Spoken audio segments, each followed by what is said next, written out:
Hello everybody. Acted.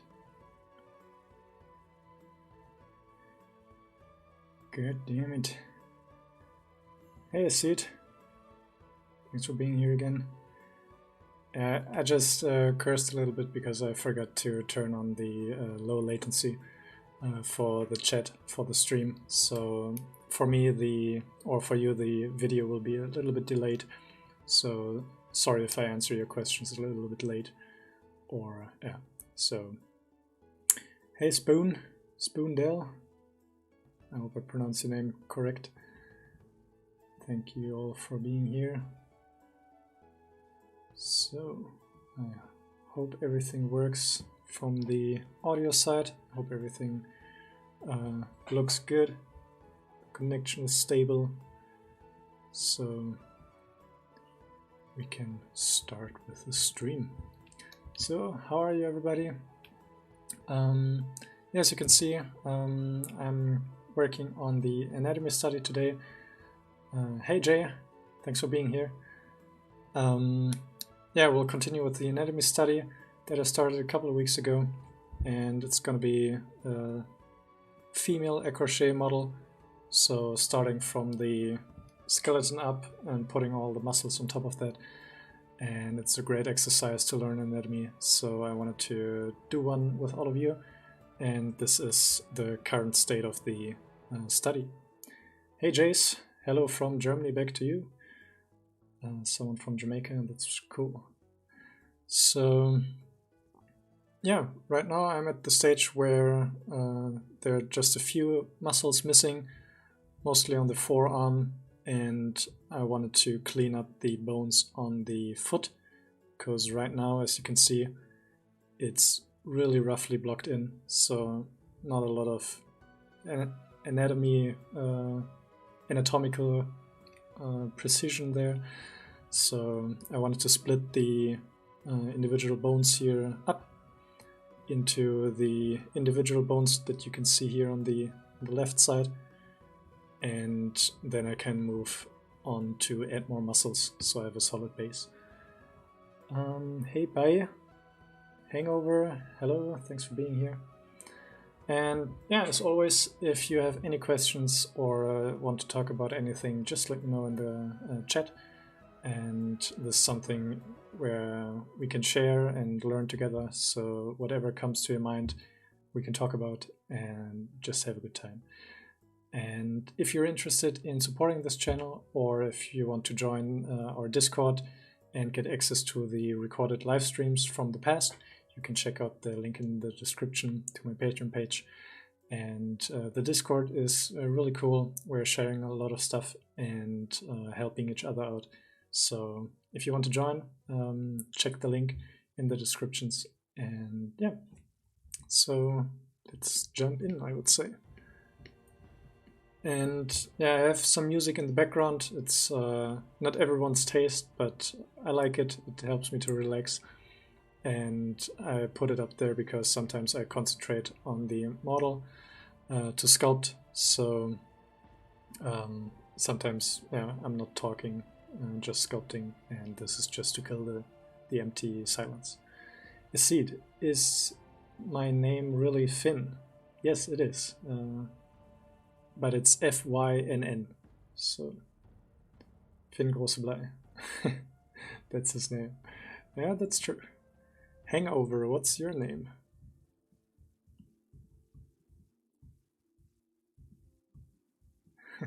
So, alright.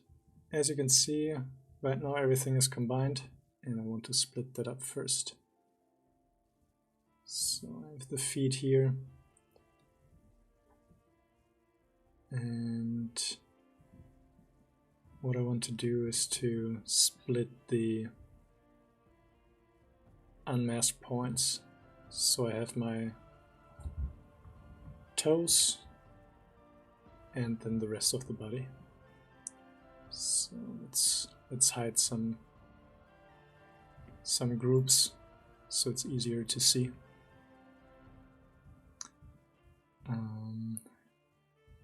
All right.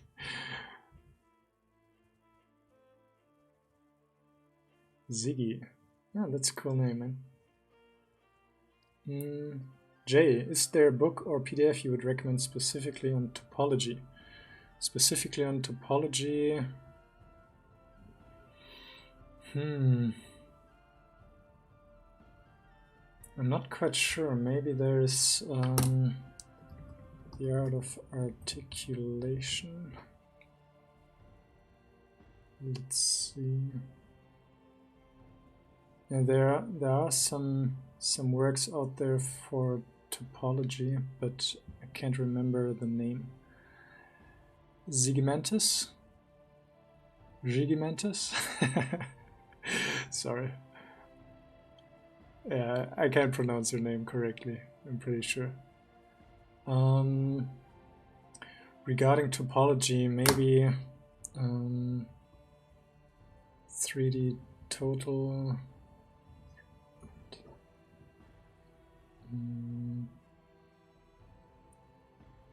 Let me check. I think there are some... Yeah, I think if you're looking for, or if you search for 3D Total Publishing, 3D Total books, I think they have some in their repertoire. So there's Anatomy for 3D Artists, Beginner's Guide to Character Creation in Maya. There are a few, but I'm not quite sure if it's necessary to get a book for topology. I think topology is something that's really case specific. So depending on the project and the technical directors that you're working with, it changes a little bit, but the references that are freely online, they're sufficient enough, most of them. And I'm thinking about doing a stream for facial topology, where we'll retopologize one head. Maybe that's helpful for someone as well. So, and it's a trial and error, and a good exercise for checking your topology is bringing the character into pose. You can do that with Zbrush, just with the posing tools there, like T-pose or transpose master, and then see how the deformations hold up with the topology. So yeah. Bell Hessen. Hey everybody. Hey Bell Hessen. Hangover. So Gigantes is correct. I hope I pronounced that correct this time. Hey Stevens, thanks for jumping into the stream, joining. Hope you have a good day. As you can see, I focus now on the foot bones because they were really rough, and I want to get these out of the way to add the rest of the leg muscles, and there's still some muscles left for the arm, so this is what I want to focus on today. Jay, I'm doing hands right now and I see so many different methods. Yeah, hands are tricky and they always end up differently for me as well. The topology there is a little bit all over the place sometimes. The most important areas are the knuckles and the joints, so everything in between is not that relevant.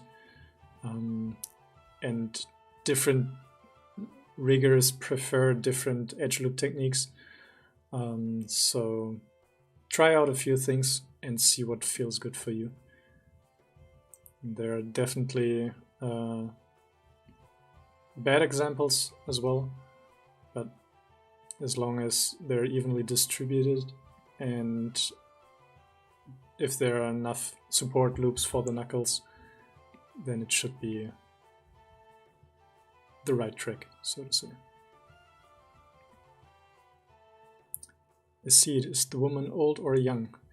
To make it a little bit easier for myself, I would say she's a middle-aged woman, like not middle-aged, but around 20 to 30, maybe 18 or something like that, but an adult, young adult, because old people like the anatomy and the forms are quite different. So not to make this project too big to elaborate, I'm focusing on the average at the moment. So outer groups, mirror and weld. There was some asymmetry in there, so let's smooth that out. And split hidden. So what I have here are the metatarsal. And just so you know, I created myself a menu, a custom menu with the features that I used the most, and it's still something that I'm working on. There's still a lot of stuff missing, and I assigned it to a hotkey. So yeah, just so you're not wondering what this thing is that I'm using here, it's a custom menu that I built. And what I want to do is to slice these things up. So I'm using the slice curve brush and going through the things here one by one, and this will allow me to split them up. And I will do that by going to Dynamesh, enable groups, and hit Dynamesh with a higher resolution. And this way I have individual bones. When I smooth it, it's almost as if they're finished. Perfect. So, and if anything is too fast and you want me to elaborate on something, just let me know. Asid, can you give some tips about sculpting lips?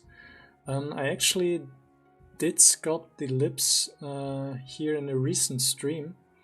If you're interested in that, you can check that out. I think it's from 2 weeks ago. So yeah, I already covered that in another stream. Jay should change the UI color. It's so unnecessarily satisfying. You mean up here? Yeah, I changed it in the beginning, but I found later that it was kind of distracting for me. So I changed it back to the default one, and I quite like the neutral look of it. Alright, so looking for these ones here, and it seems like I have to make them fairly thin. And if I make them too thin, I can still inflate them later as much as I want. So, nope. Inflate.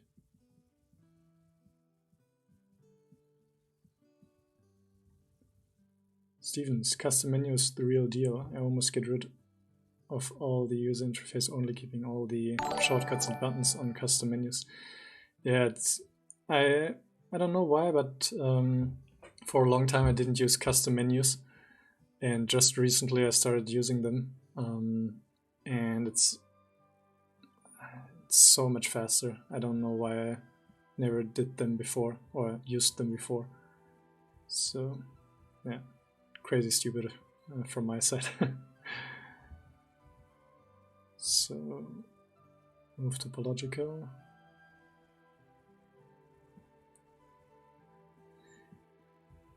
I mean, I think it's necessary to know the locations and functions in the first place before you create your own shortcuts and stuff, so you really get to know the program. But yeah, after a while it's so much faster. Gabe is now following. I think there was someone following before, so thanks for the follow there as well.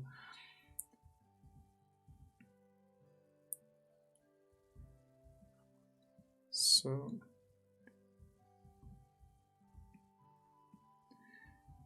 and I think I never got into custom menus and something like that before, because I didn't want to use someone else's custom menu. I think it's really specialized to the individual, or it should be specialized to the individual, because the custom menu should reflect your own workflow, I think, and your approach of doing stuff. And if you're using other people's custom menus, then yeah, I'm not quite sure if that's so helpful, but maybe I'm wrong. I'm probably wrong, but this is what kept me from doing my own stuff, and it was out of my comfort zone to create my own menus. So I don't know, excuses over excuses.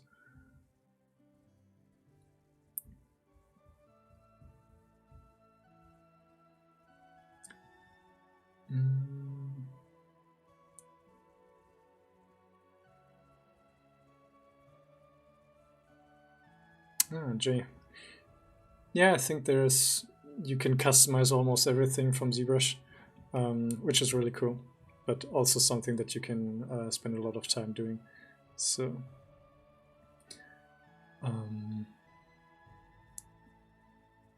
Tudong, is this your workflow or just teach anatomy? I mean, this is a study, so I wouldn't approach it this way with a character, but breaking it into different parts and focusing on one part after the other after having established the entire model is something that I would usually do for a character as well. Hey Wind, glad to see you here again.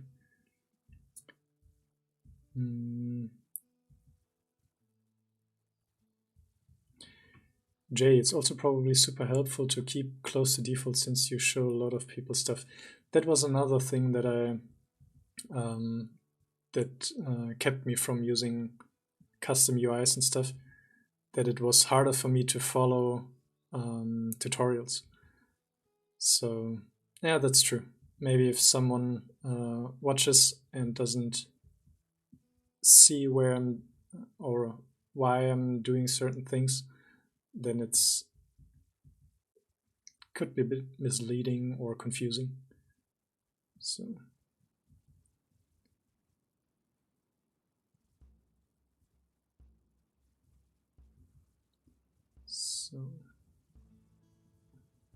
all right, let's break up this bone.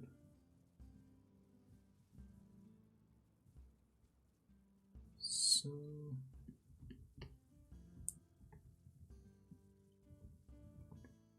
and I'm using these slice brushes here again, so I can cut my way through the whole model. This and geometry and Dynamesh. Now I can auto group everything together. It's here in the polygroups, and I think I'm gonna delete the other side for now so I don't get weird artifacts going. So having that here, I'm looking from the top view here. It's a bit confusing. The foot is crazy complex.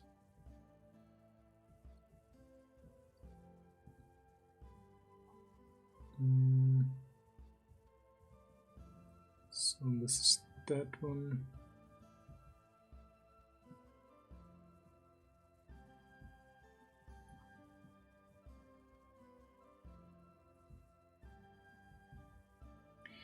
Jay, how are Barry and Ronnie? They're doing fine. I actually sliced up the troll like Ronnie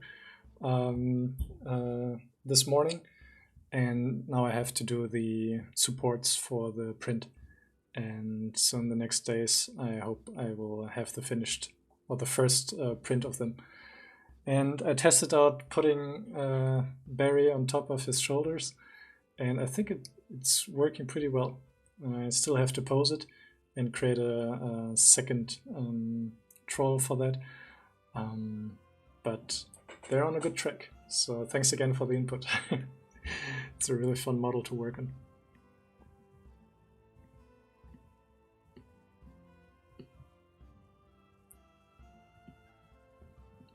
Hoppala. Weird display errors. So smoothing this out and looking from the other side. Feels like this. Hey Santiago.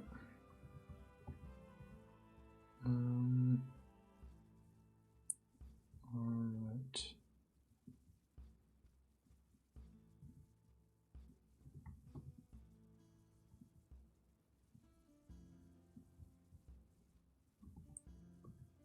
It's quite a lot of stuff going on here, so probably more like this.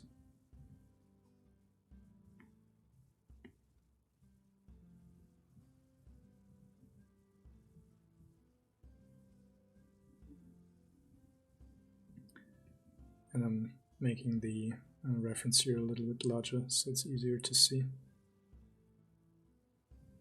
So using that here, I think I have to slice this one here into a few parts.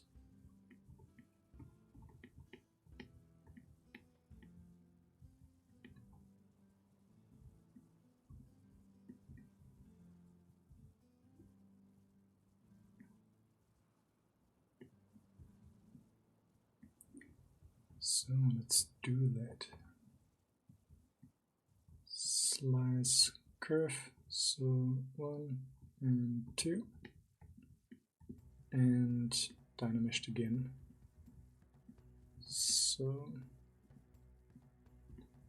let's actually slice one of these off again as well.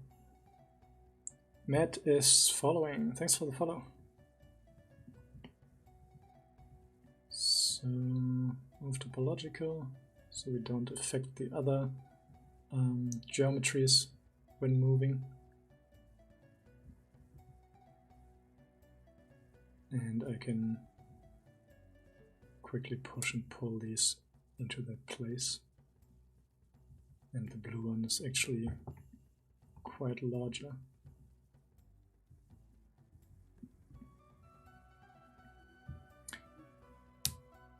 Did they release Zbrush 2021 early? It's 2020. That's the weird thing with companies when they're naming their products by the year. It's always for the next year. So there's Maya 2021 out there, I think, as well. Or it was always the year prior to the next year that they named it. Or you know what I mean, like with 2021. Hey Sudipta. Santiago, do you like more sculpt female or male figures? That's a tough question, because I really like, or really would like to be able to sculpt proper female figures, but they're way harder for me than male figures. So the process is tougher, but yeah, being able to do really good female sculpts is something that I would like to practice more.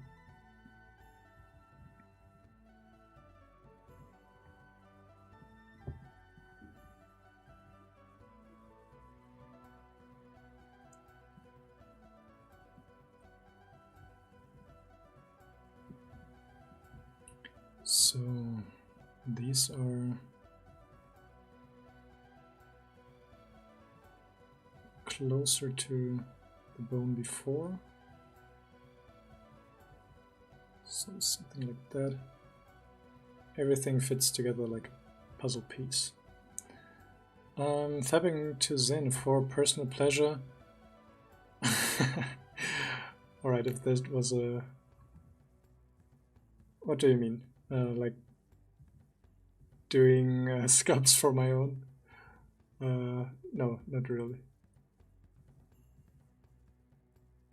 For my own use. That sounds so wrong. Could you theoretically model and 3D print a knee joint for medical purposes? Yep, that I could do. I would have to spend quite more time making sure that the forms and all the medical details that are necessary for this one, that they're in place and correct. But yeah, I could do that. So in the end, it's just a model. And the model itself will hold the value. So the value is the correctness of the anatomical landmarks and the medical details. So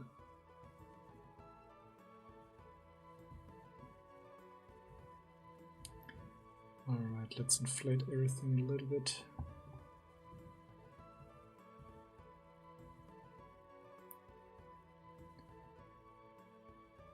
And this one sits a bit closer in here.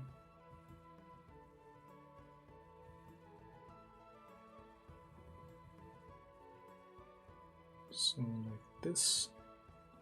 It's more of a triangle, as you can see here. So I'm trying to get that in there as well.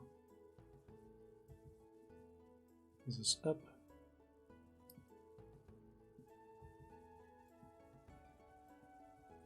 And these one, they sit in there. Alright. This one comes a bit more forward. So this sits closer to the other ones.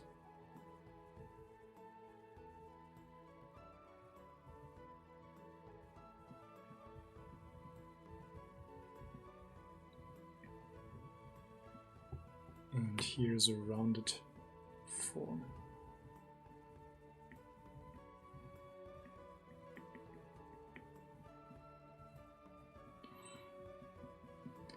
My plan was actually, coming back to the printing stuff, to get like sections of this model polished in a way that I can print that out for myself to use as a reference.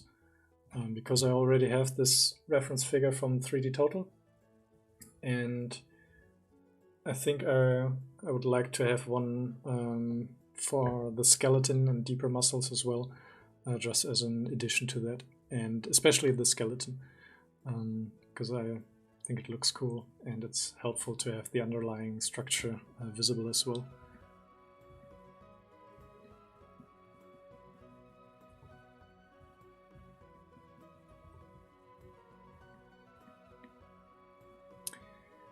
Benjamin, did you ever do lay-ins for learning the anatomy, like either the planes of the face or muscles? Not quite sure what you mean with lay-ins. Do you mean working out the planes itself? Like a planar study or something like that? I haven't done that yet, I think. I think I played around with the head once and sculpted in the planes more visible, but I mainly practiced the planes by drawing. So drawing helped me a lot with the construction and the fundamentals.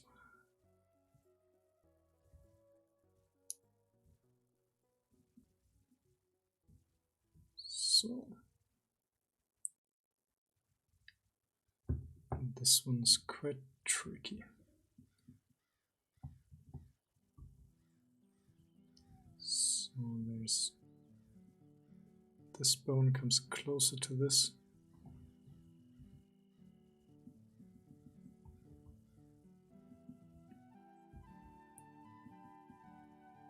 And everything has its place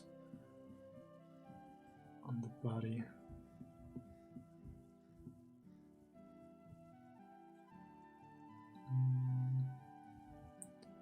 So 2 bones connect here.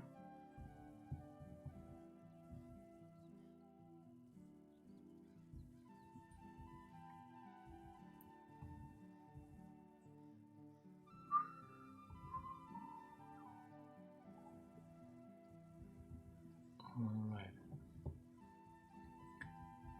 Let's create the connection part to that one.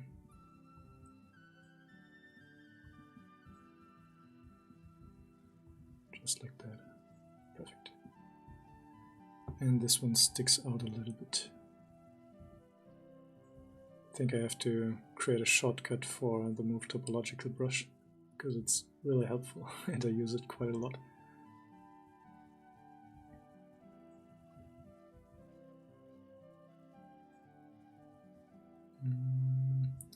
Alright, looking from the inner side of the foot, it seems like this one is the medial cuneiform is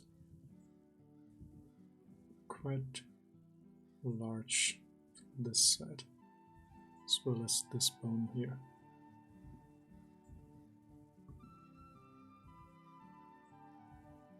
There's so interesting shapes in here.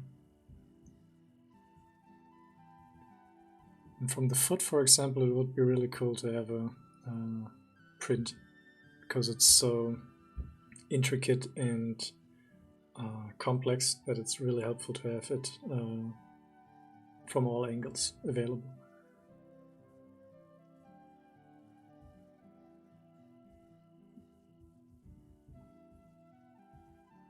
So this is carved in the other direction, curved.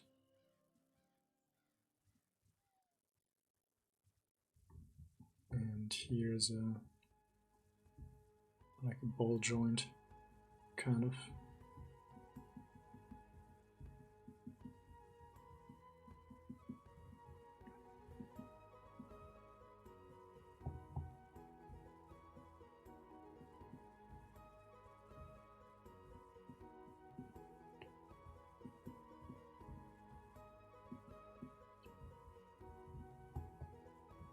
So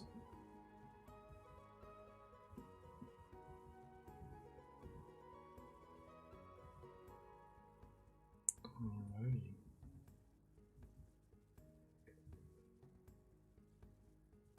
Okay, looking from the inner side.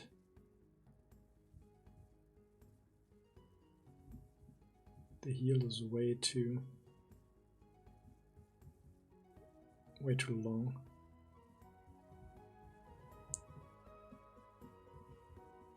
So shrinking that down a little bit.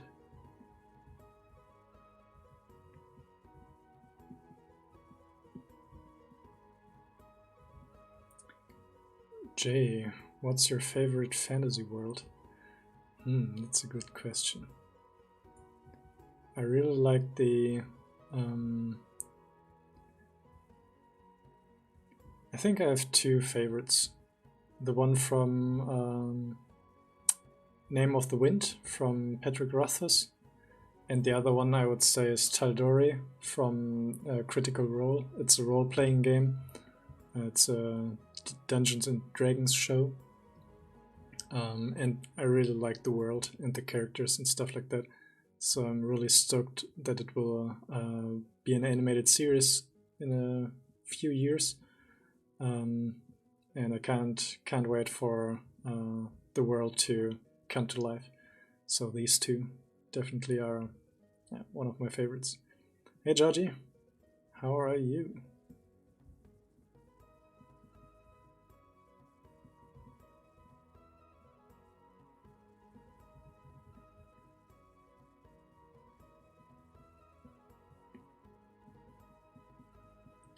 Small butt cheeks. Alright, dynameshed ones and normal again.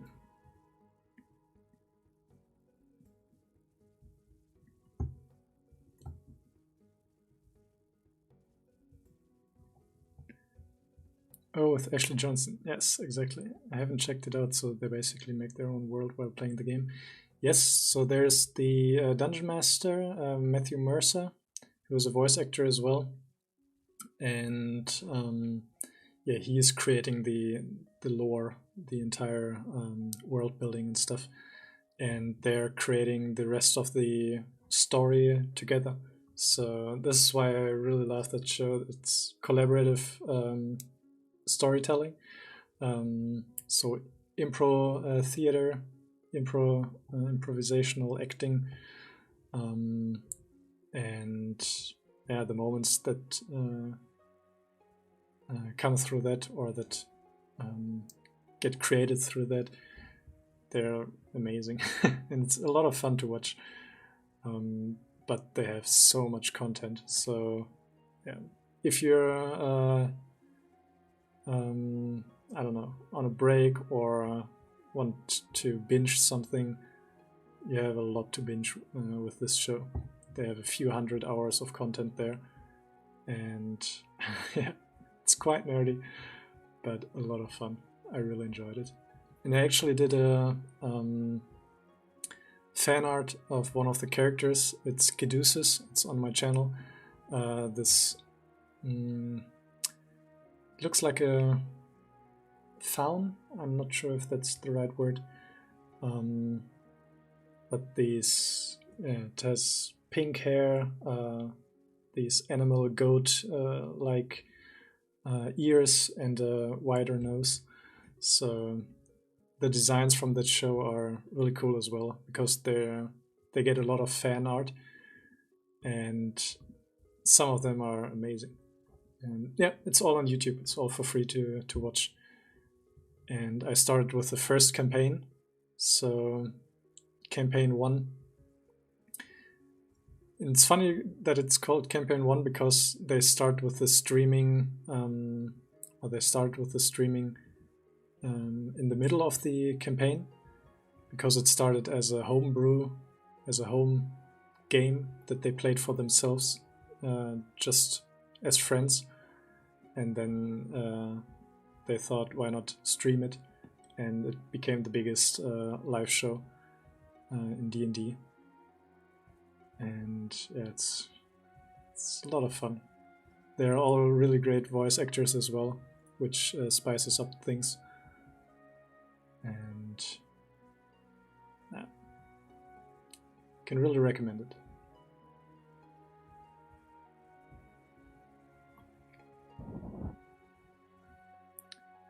Georgie, are you interested in D&D or do you play it? I played it with a few friends a couple of times, but I think having a dedicated party that you play with is really, really important for having a nice experience.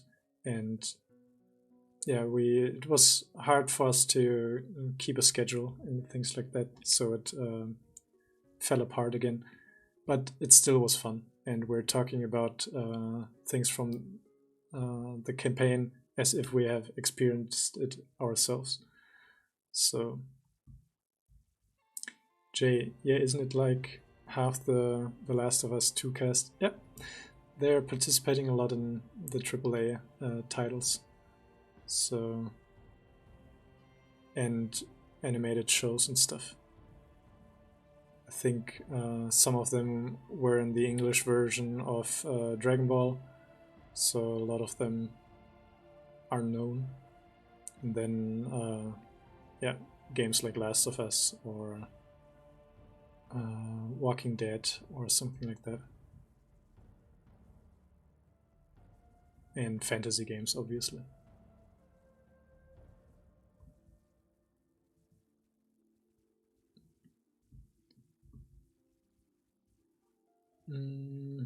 Is it suitable to just listen to audio?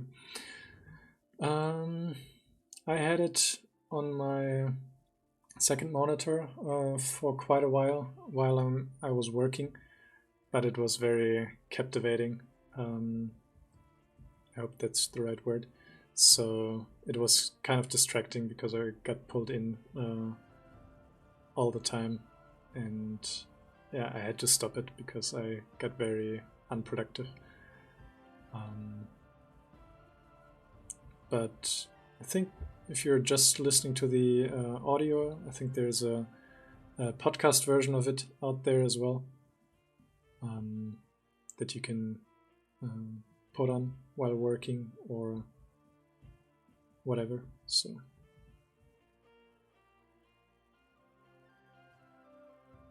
yeah, I think so too. Yeah, I'm quite jealous of them in a good way.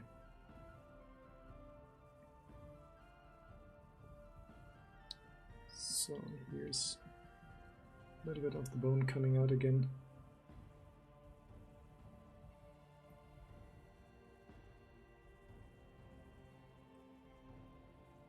So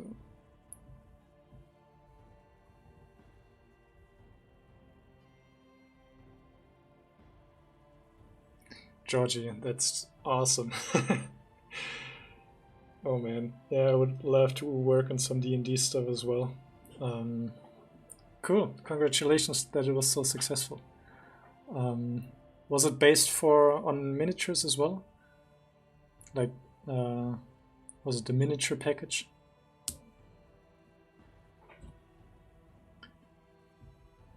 I mean, if there is a movie or animated series in 3D, hopefully someday for D&D, I would love to get a job for that. It's just the designs and the worlds are just much more brave and something that you can explore and are not so used to. And I'm just a huge fan of fantasy stuff, magic and creatures and stuff like that. So it would be awesome if there would be a comeback of the fantasy genre and an end to the, not an end, but maybe in addition to the superhero genre that is dominating like crazy.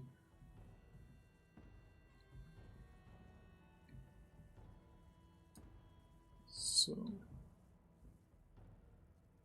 I think it's starting to take more shape.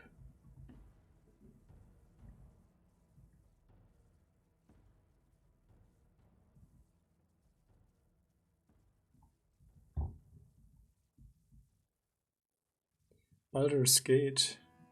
Yeah, I heard a lot of that. I never played it though, but the last trailer for Baldur's Gate was really cool. And maybe I check it out once it's out. Or is it out already? Baldur's Gate 3? No, by the end of this month. So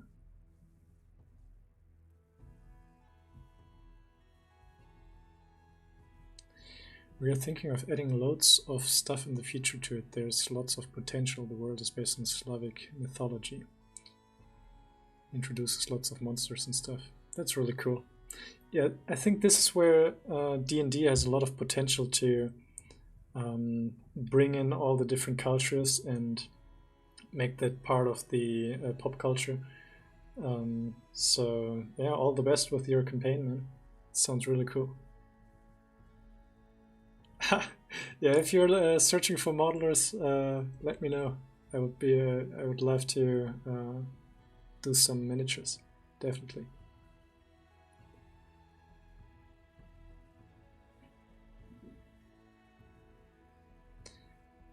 And the thing with modelers, what I find a bit sad is that once you hear from a really exciting project, most of the time it's at the stage where modeling is finished already because it comes so early in the process of the production that there's no chance to work on that show again or as well. So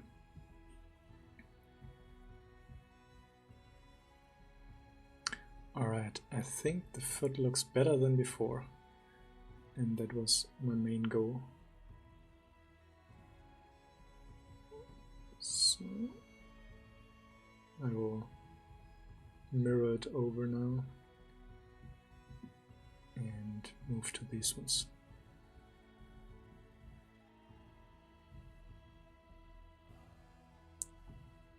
So it's inflated, it seems to be quite big, the first one.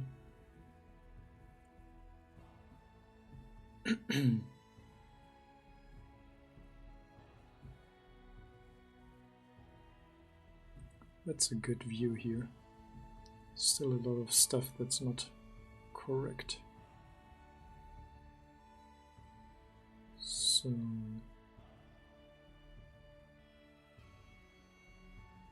one.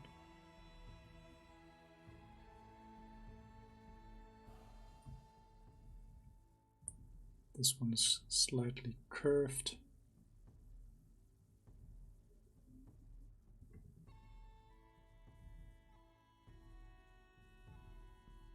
And this one here as well.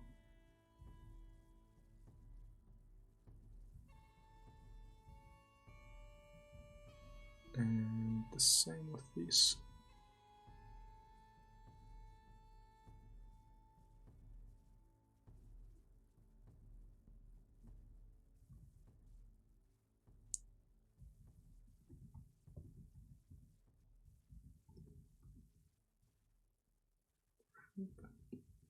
So, and these are the moments when I'm a little bit more concentrated, so sorry for the silence.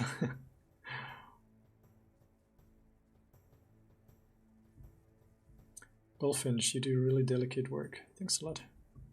If you have any questions, just let me know. Sometimes I'm a bit in my zone and I forget to explain certain things, or maybe I'm hitting hotkeys and shortkeys and stuff like that. That may make things too fast or hard to understand, so feel free to ask anytime.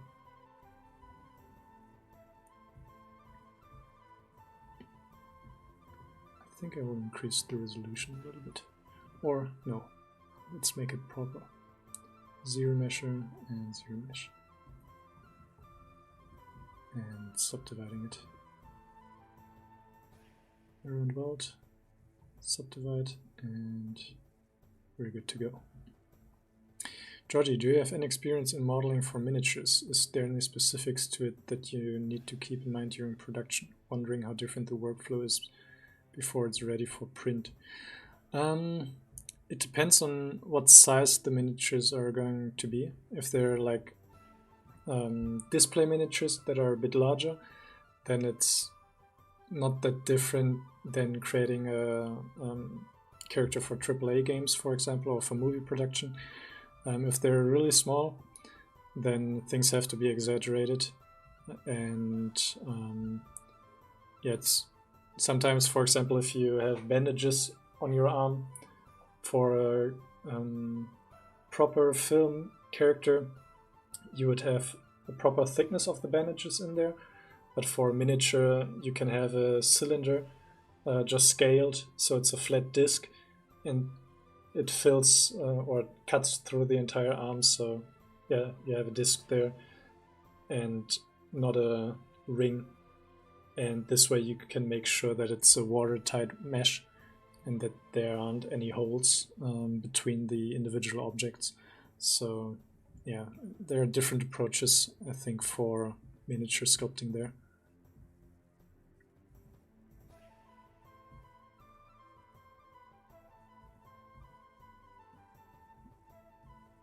And someone, I think if you're searching, or if you look up the Artisan Guild YouTube channel, I think they have time-lapse videos or streams for the character creation, and they have quite interesting workflows there as well. So it might be worth checking that out for research purposes only, of course. So I'm not sending you away to another channel. But yeah, so this might be interesting as well. So in the end, everything that counts is having a watertight mesh in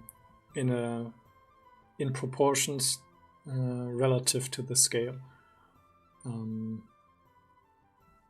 And sometimes it's just testing out things and seeing if it works or not. And I printed out a few models where I saw that it was too thin in certain places, so I changed it up and reprinted them. And sometimes it's necessary to do that. It's part of the research process.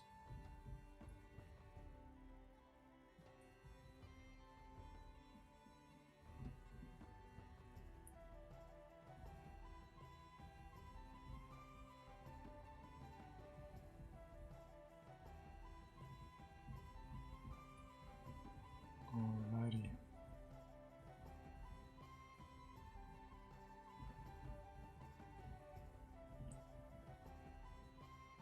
This bone looks completely different from the top. Good to check that, as well as the bone below. This is at an angle. It's interesting how everything's twisted up. Georgie, thanks for the advice. Yeah, I suppose it has to be exaggerated for strengthening the figure itself as well. Thanks for the recommendations. I think it's still quite a new area, especially since the printing technology changed so much in the recent years. And with the support structures and what you have to keep in mind and stuff. But there seems to be certain principles now coming together, solidifying over the years. And yeah, so especially when things are like a spear, for example, the weapon, the thickness of that is really important to know, or not important to know, but it has to, for example, even if it looks good, it has to have a certain thickness so it's not as fragile. So you have to take into account that miniatures get thrown all over the place, and if things are too fragile, then they break off, and sometimes things have to be exaggerated just to prevent that. Ears, for example, or spikes, if they are too thin and long, then it's easier for them to snap off. But if they're tapered from the bottom to the top, then they're more stable and more resilient towards snapping. So yeah, this is something that I figured as well once I printed out a few and a few fell down and fingers broke off, for example. Yeah, it's a learning curve, I think.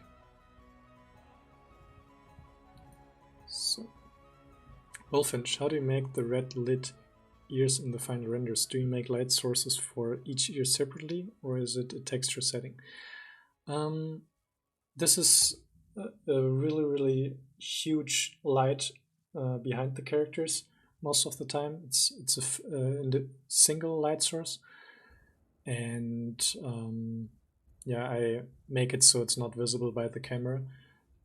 And yeah, I think I don't have a render online where I had multiple lights just for the red in the ears. The thing that has to be correctly dialed in is the subsurface radius. So, and you have a properly modeled ear that it has a correct thickness to it. This is why I used the ear technique that I did a tutorial for, because it ensures that it has an even thickness throughout the entire ear. and then you can play with the subsurface scattering radius in your shader, and yeah, then you should get proper proper subsurface scattering effects.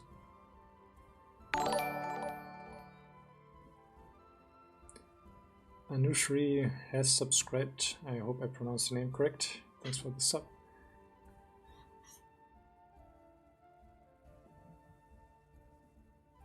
So, alright. This one is at an angle here as well. Trying to make sure I get every big shapes in correctly.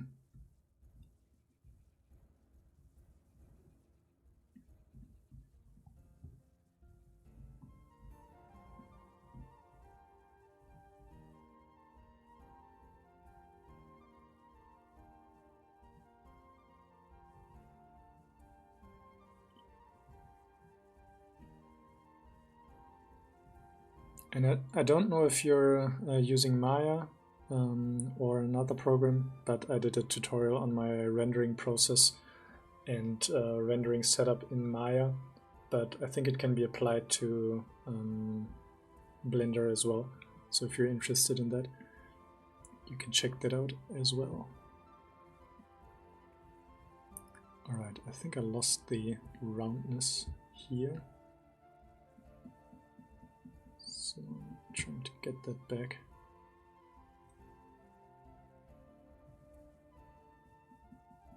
Boop. And there we go.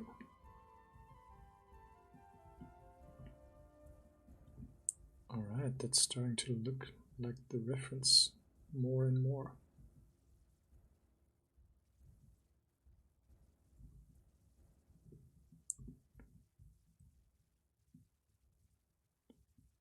Alright, looking on from the top view, this one is still kind of messed up.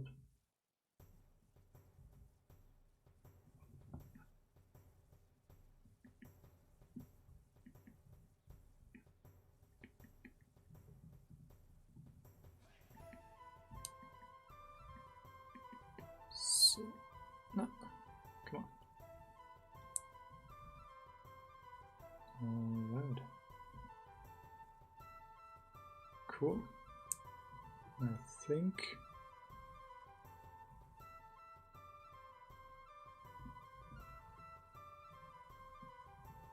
let's check with the other bones.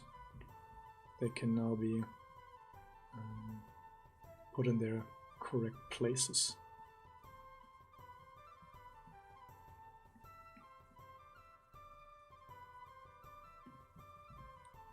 So this one's quite thick, so I'm inflating everything here.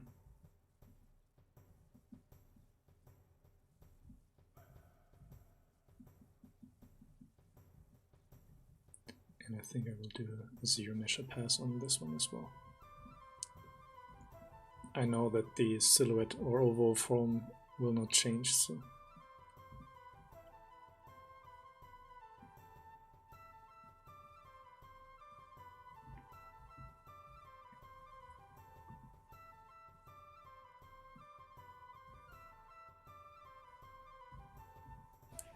alright, this one here is a bit thicker on the top, and this one tries to sneak in here.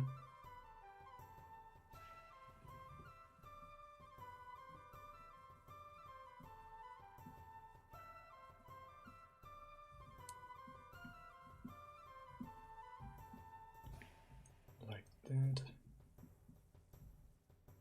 And this one is here.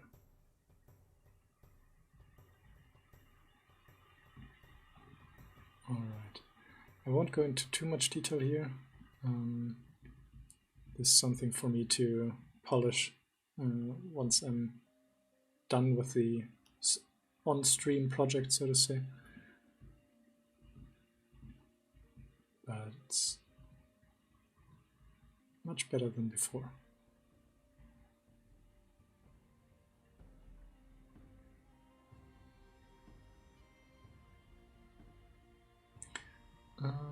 no, wrong. It's not this way, it's this way. So I have to create kind of a bowl that the joint can connect to.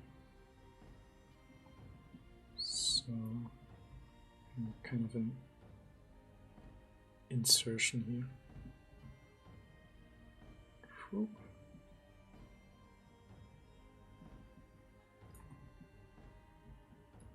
And now I can fit that to the pre-existing bone here.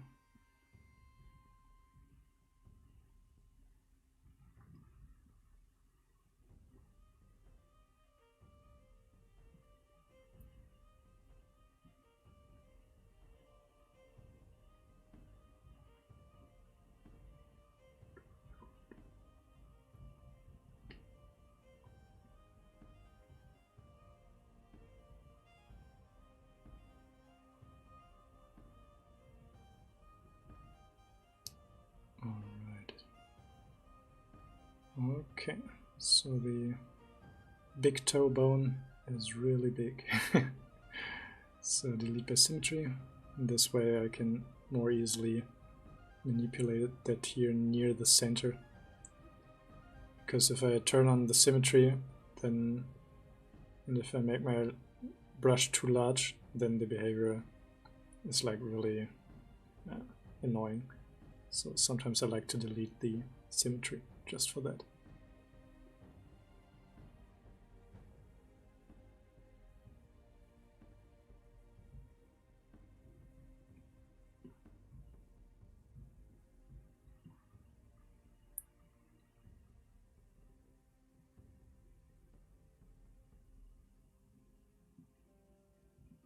Alright. That looks better than before. So let's delete lower, mirror and weld, and the same here, mirror and weld. I think I will zero mesh the toes here together with the wrist. And cool. So now the skeleton is officially blocked out. This was the last part that was still too rough, I think. As Trotulus, hi Finn, I noticed that you very fast and easy change brush size. Do you have it hotkey on pen grip? No, I'm pressing the S key.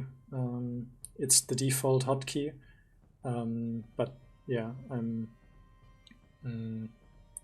As you can see, it's pressing down, and then the pop-up opens, and it's really handy because the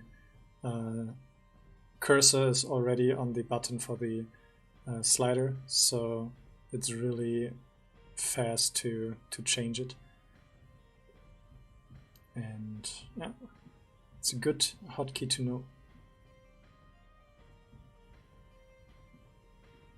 So I think now that the joints are properly or more properly blocked out, I can move them over so they fit better to the leg bones. So mirror, mirror and what? God damn it.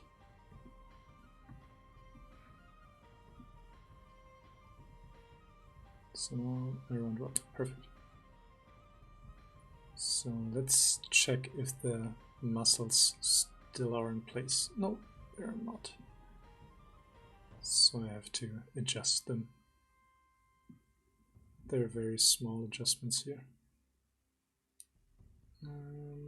1, 2, 3, 4, 5. Let's see. Leg and butt muscles. I wanted to check this one. Alright. So the last 4 toes, not the big toe.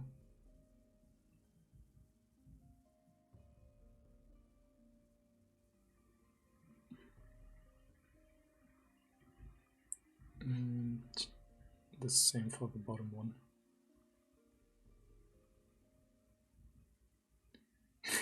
Hey Dad, I hope you have a nice evening.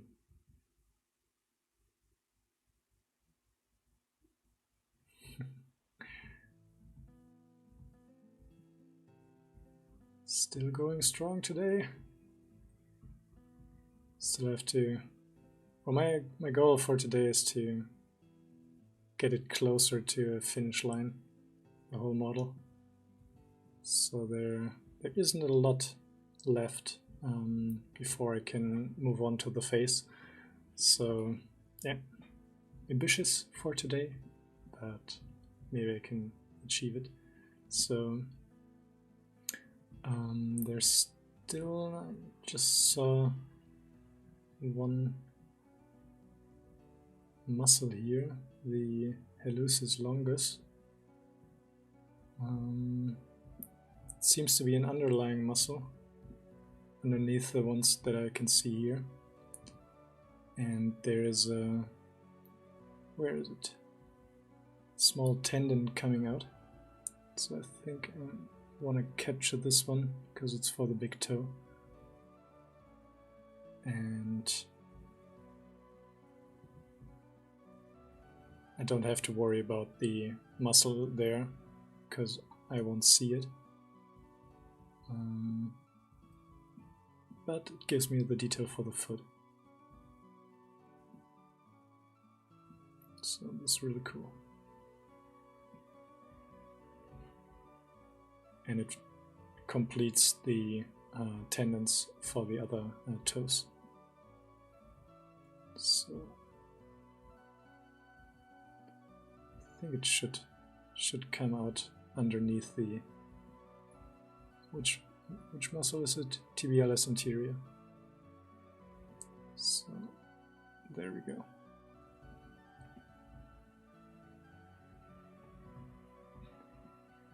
Let's get rid of that bump here. It looks much better. So another thing that I wanted to do today was the knee, because the knee is, there's a lot of tendons in there. As you can see right here, it's still floating in the air a little bit, and I wanted to fix that. Georgie, looks great. Do you think doing something like this and posting it to your portfolio will enhance employers' impression of your work? I suppose it depends on where you're applying, but still. I think it's good to have as an addition. So if you have, for example, even if you're applying for Disney, if you can show that you have the stylized stuff nailed in, and if you're really good at getting clean stylized models, having something like this in the back of your portfolio shows that you value the fundamentals, how the real world works, and that you're interested in how the stylizations or what they're based on. And I think it's good to have it as an addition, but not as a key portfolio piece, because it's not a production model. It's not something that is needed most of the time, but definitely shows an understanding of anatomy and the principles of how the body works. And as that, it's really good and helpful, I think. But as an addition, not as a key element. So these are my 2 thoughts on that one. So I have to had a view somewhere for the leg. Let's see, is it here?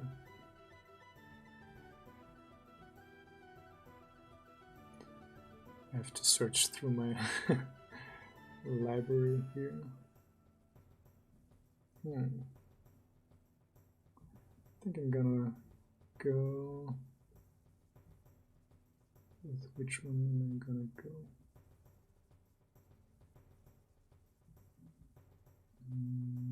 You're welcome, Georgie.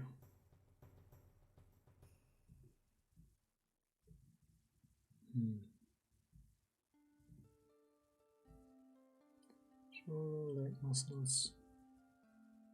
I think I have to go with one of those here.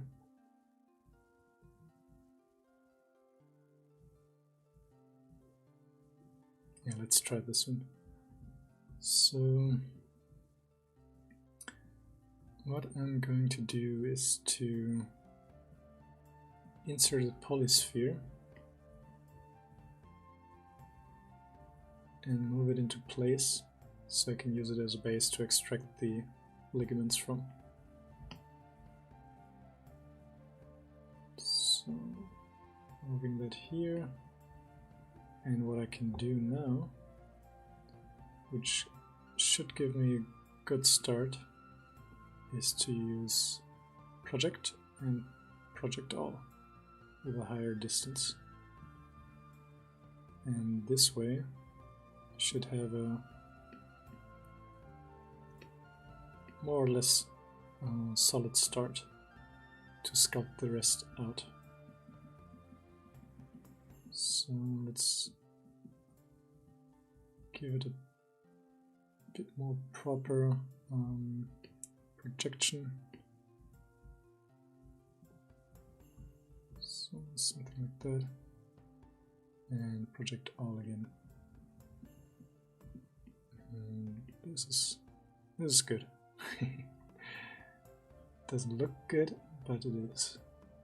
So I'm using the trim curve brush to slice it away from the top and bottom. This is what I'm left with.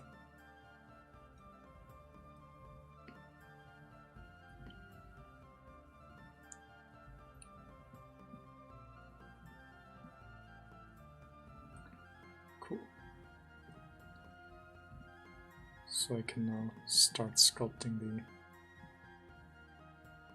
tendons.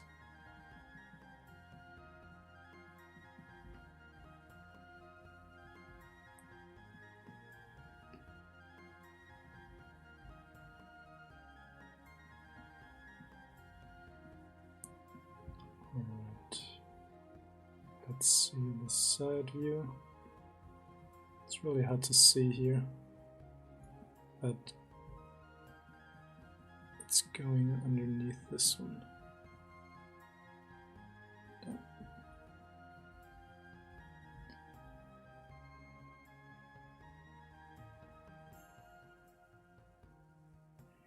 Aristoteles, it's another software. It's called PureRef, and it's a free software that you can download on, just search it on Google, and yeah, it's something that has nothing to do with Zbrush.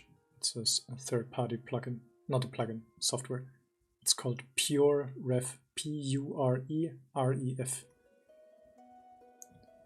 Georgie, I never knew of that technique. It's such a quick way to make a mesh that take the basic shape of your base mesh. Yeah, I really like that. It was especially fun once I finished my first echorche model. Then I put something around all the muscles and bones and projected everything on it. And I basically had the first layer of the skin, so to say. It's really fast.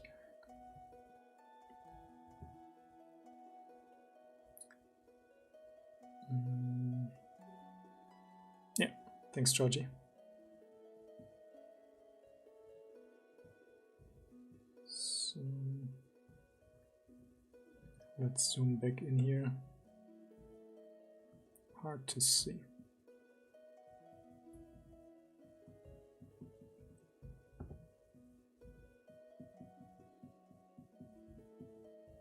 So,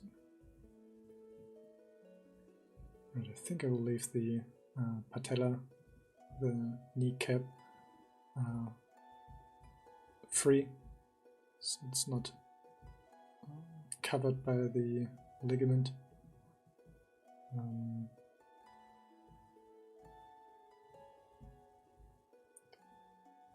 Or no, I will leave it free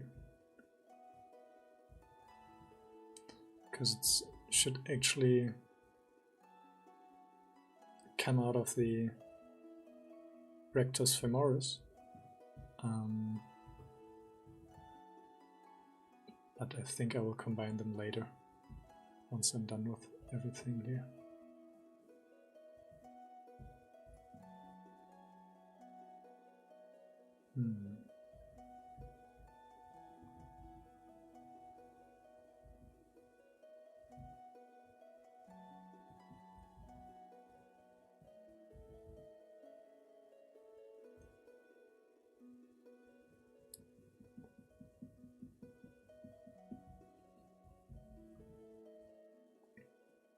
So here comes the next muscle with ligaments.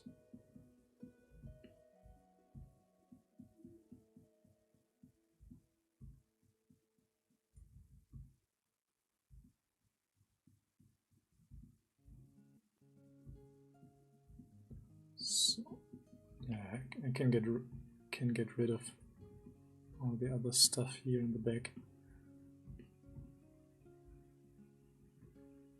So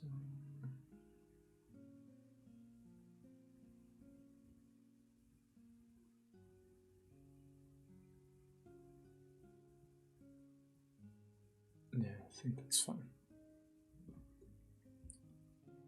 Jay, your home is very blue today. No, my camera is just really crappy.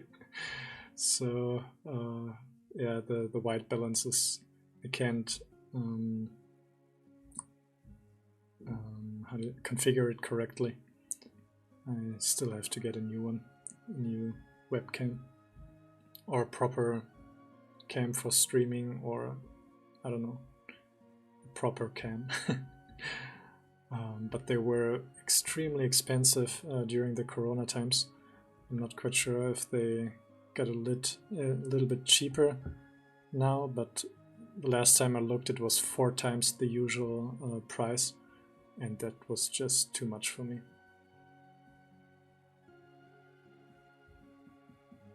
I didn't want it to play into that, so I decided not to get a new one.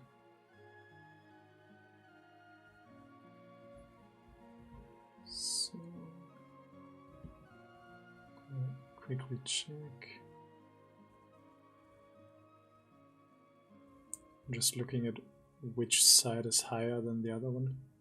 It feels like the inner side is a bit higher.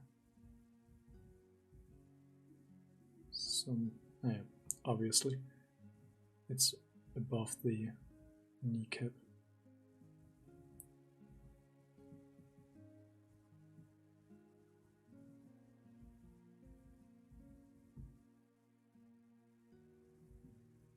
At least my home is not burning red anymore. It was really hot a few weeks ago, and now it cooled down,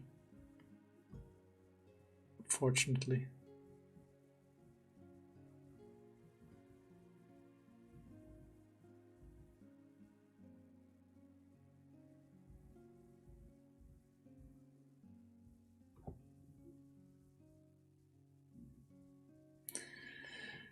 Yeah, that's true. It's not over yet. It's okay, I think, here in Germany, but people start to get pretty annoyed by it. So yeah, I'm not quite sure if it stays that chill for a while, or if things will get heated more and more over time. So yeah, polarizing times, and some things are not that cool, I think, but yeah, I mean, everything still works. It can be grateful that we can still live more or less our normal lives. So I hope it continues that way. But everyone's afraid of the second wave, and no one knows if it's coming or when it's coming and how impactful it is or will be. So I guess we will see.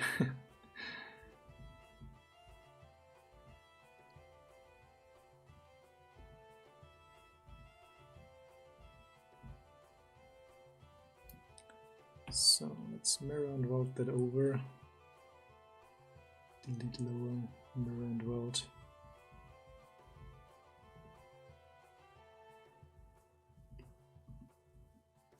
So, perfect.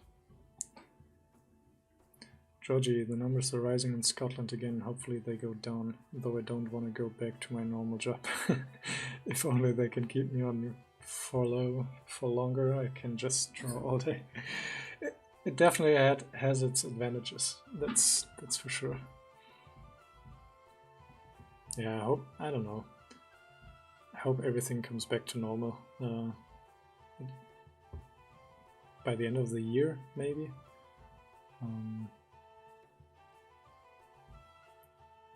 I think already quite a lot of things have changed in people's mind when it comes to home office, for example, or I don't know, maybe some people realized that going out is really valuable sometimes. But I think would be cool to have everything back to normal again. Not being afraid to infect anyone, or I don't know, being restricted to wear these damn masks. I really don't like these masks. So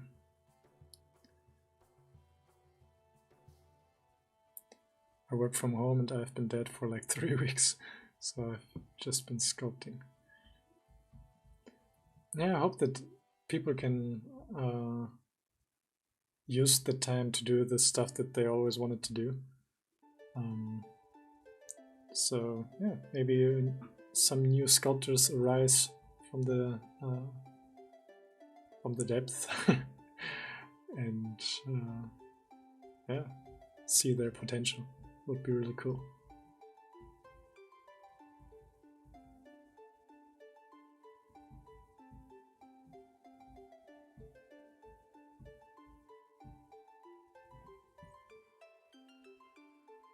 Let's see.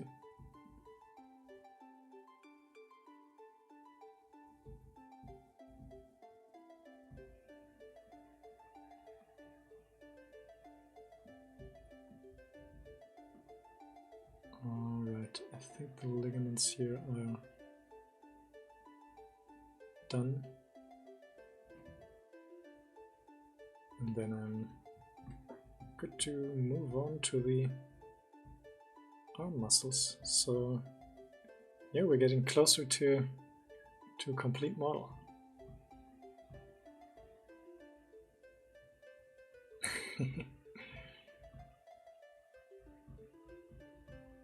Yeah, it's all about practice, man. Everyone can do it, I think.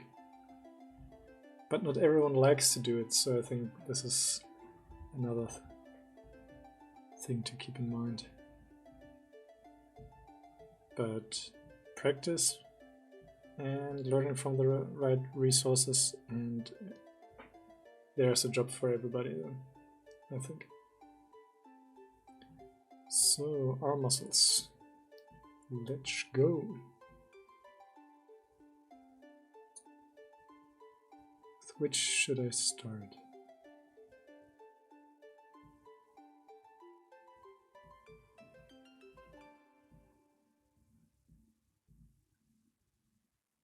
Let's sculpt the pronator teres.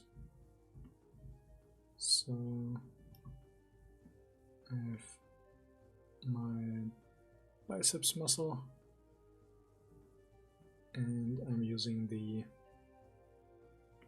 curved tube snap.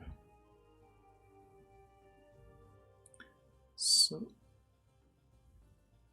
bit smaller, boom, apply, split and masked, and use the move brush with the backface masking turned on, and perfect. It's already in place.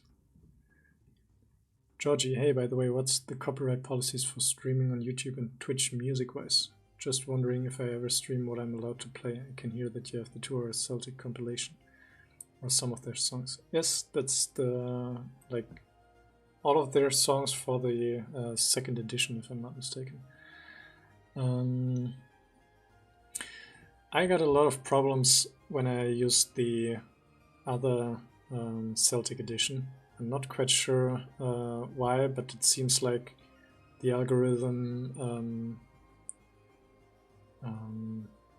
detected some other music in that.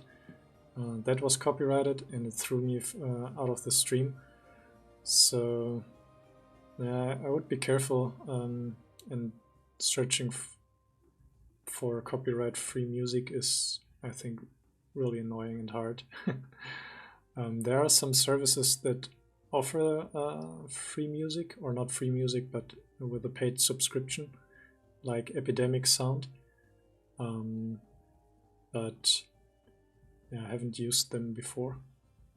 So this is why I always have the same music on, because I don't have other music that I feel secure being played live. Otherwise I might get kicked out of the stream again, which is really, really annoying.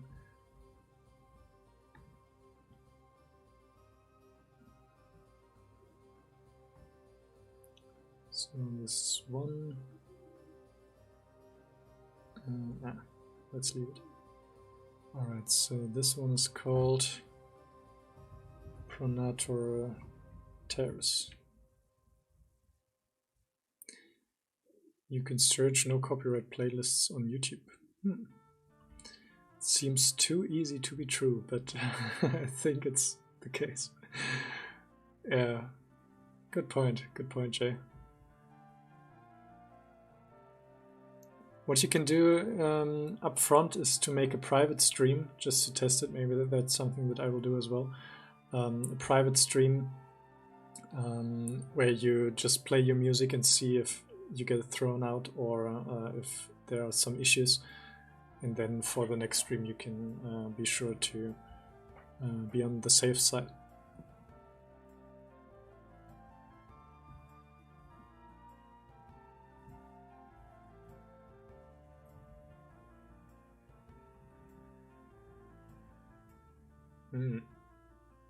Seems like I accidentally sculpted on top of that muscle here. Yeah, on the bone.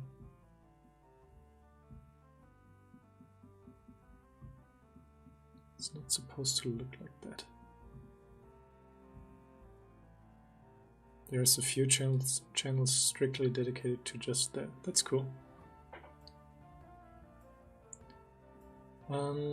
Quick question, how do you select a subtool by just clicking it instead of selecting it every time from the subtool window? Really handy shortcut, holding down Alt and clicking on the mesh.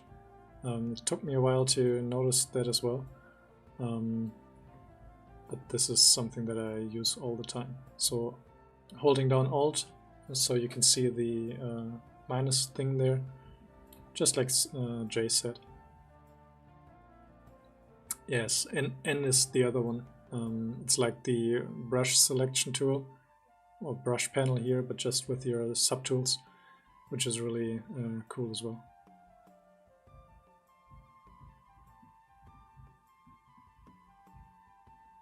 There are 1,000 ways to get to the same result in Zbrush, as always.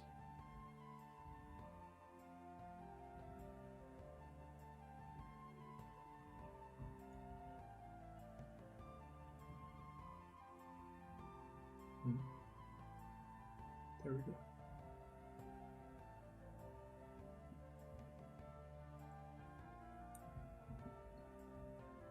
And these are the little things that you learn over time that really speeden up your workflow. So 11, hello, can you share your references with us? Once I'm done through this entire study here, I think it should be done in maybe 2 or 3 streams, I think. I will make my references available for my patrons, so you can check out the link in the description. And yeah, then I will share everything here for the muscles, what I collected for the skeleton, so the rib cage, arm and stuff like that. And the muscles will still grow, so I will put more stuff in there as well. And I think I will collect a few more for the fat pads, or maybe I will leave it out for this one, but fat pads are really interesting as well, as you can see here. So there are a few nice references. And yeah, so I will make that available for my patrons soon. And I already put up the skull references here. They're already available on Patreon. So yeah, I shared them in the resources link, resources channel if I'm not mistaken. So there should be a link in there with the download link. So.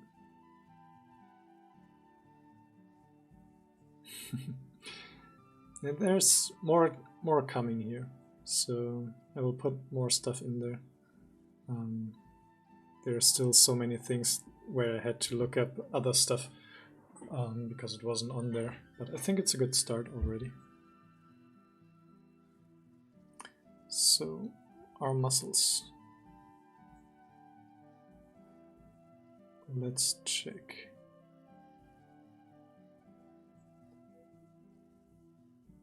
So,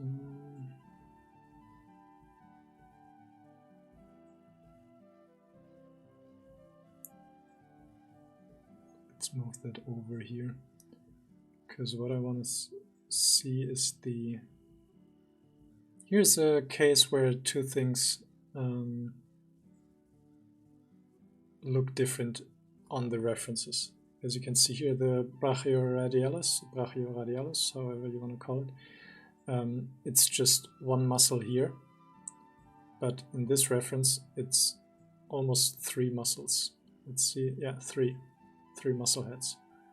So I think this one is a bit more precise and this one is more generalized. So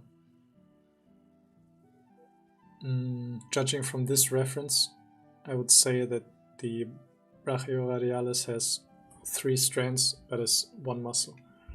So, Snowing Sora, hey, just a quick question. How long have you been using Zbrush in total? I think I'm getting close to 10 years now. So, yeah, quite a while already, which is kind of crazy.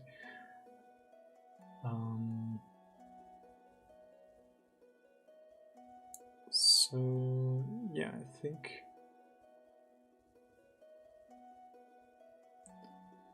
I will use this reference here to lay in the brachioradialis.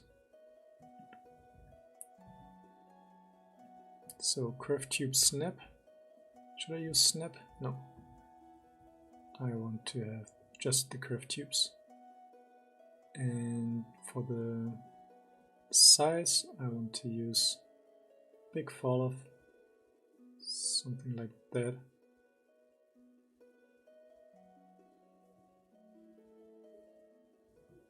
So when I draw out the muscle, it's too thin. This is too thick. This is perfect. Not really, but a good start. Georgie, it's insane. You've been sculpting digitally for as long as I've been drawing digitally. No wonder you're so good. Yeah, things get better over time.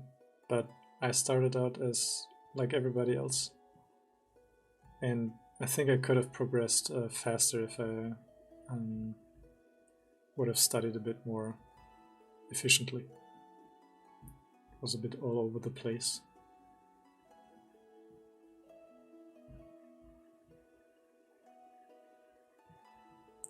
Alright, so this one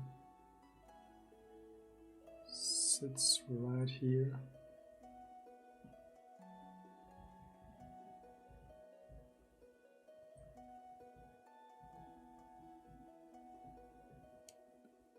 And is on top of the bone.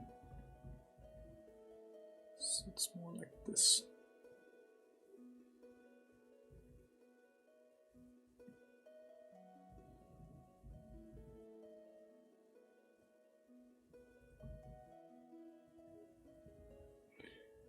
Georgie, can you explain quickly how you use the curves? I find it a bit difficult to understand. It's okay if you don't have the time for that right now. Oh, no worries. Yeah, I can show it with the next muscle that I put on. So let me pull that into place here. Here, since there's the joint, it's coming out a little bit. Judging from the side view, it covers the joint. Just like that.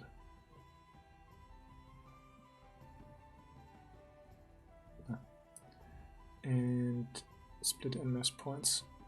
So I wanted to rename this one. And it's the brachioradialis.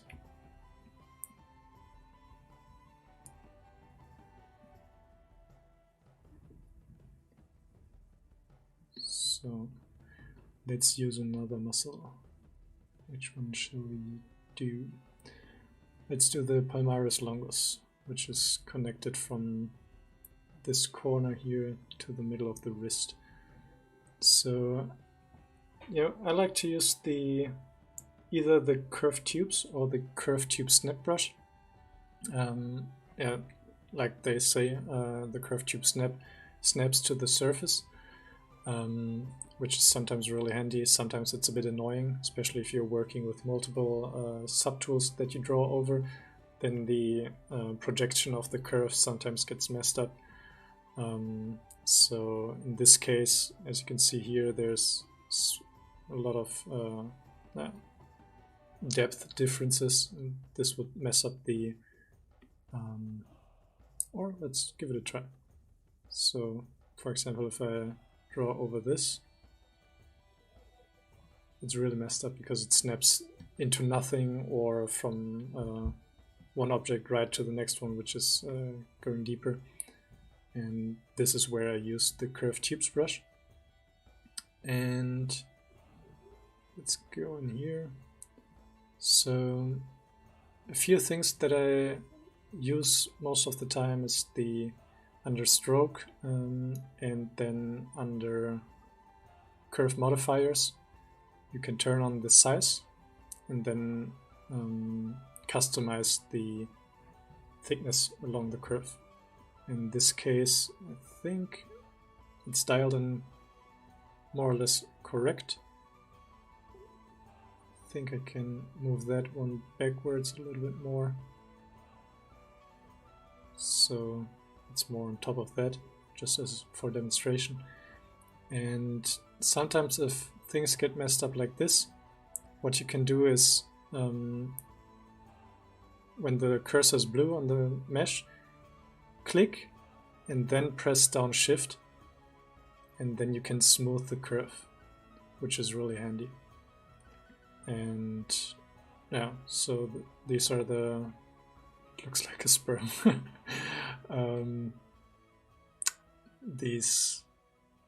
These tools I sometimes use. Sometimes I like to just wiggle the curve in place to smooth out certain irregularities. And then it's just clicking somewhere on the mesh to apply the curve. And then you can manipulate it as you want. If you don't apply the curve and draw a new one, it applies the curve automatically.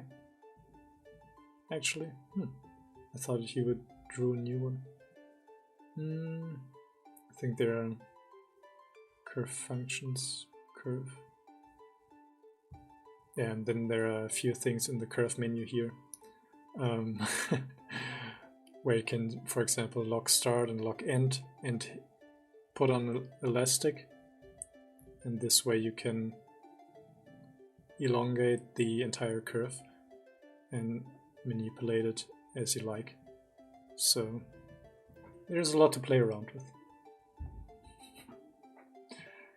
So let's turn these things back on. Hey Donnie, how are you? So I applied that. Now I can put that here into place. And split and mask points. What I like to do is split it using n mask points, because applying the curve automatically creates a mask, and then I can easily separate the things. And I'm renaming this to the Palmaris longus. Georgie, I understand, thanks a lot. You just left clicked on it to scale down up a part of it? No, for scaling things up, I'm controlling the thickness by, let's use this one here again. So another curved tubes brush I will use a lot. So the thickness of the mesh gets determined by your brush size, and doesn't affect if you scale the blue cursor.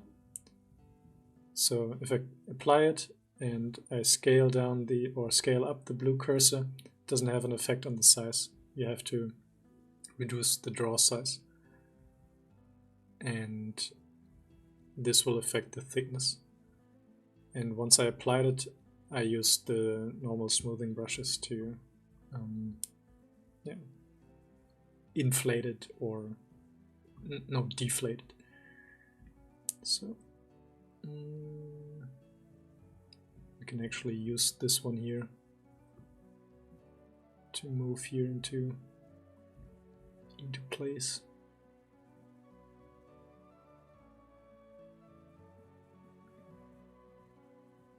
So, Jay, I hate the transpose line. The gizmo is the only thing that makes sense to me. Does that make me a bad person? No, it's okay. I mean, I really like the transpose line, but probably because I'm using it for 10 years now, and there wasn't a gizmo back then. So yeah, I really like it, but I can totally understand if people don't like it. It's a very unusual way of manipulation, I think. So split unmasked points, so we can rename this one to Flexor Carpi Radialis. Flexor Carpi Radialis.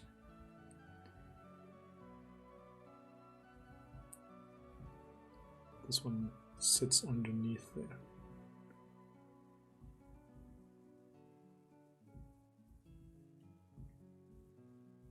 So let's see which one goes where.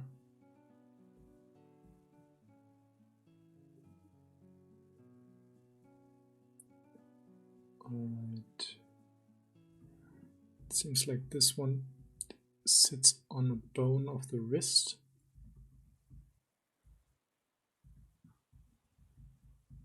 Excuse me.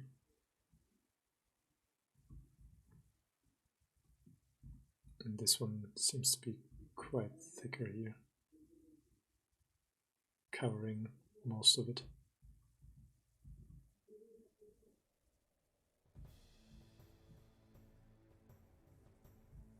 Let's see.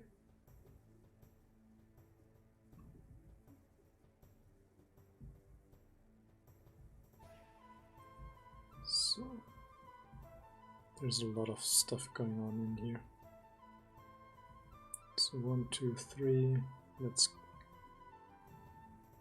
make another one.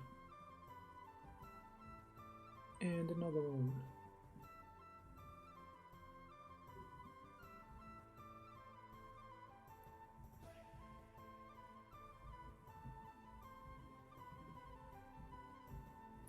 So this smaller one.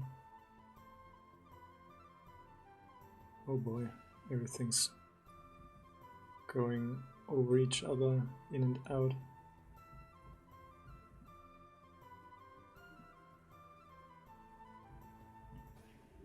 So still a bit left to tweak.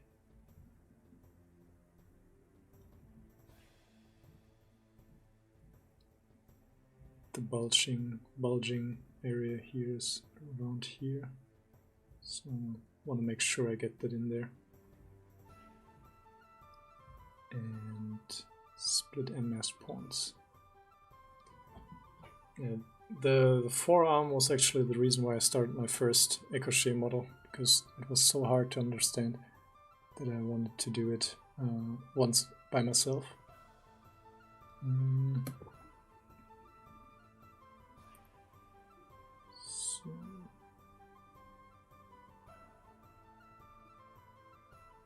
I think this is the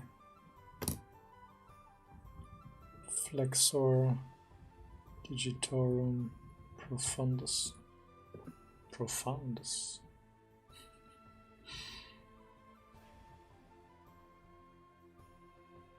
Alright. Oh man. One tendon after the other. And on to the next one.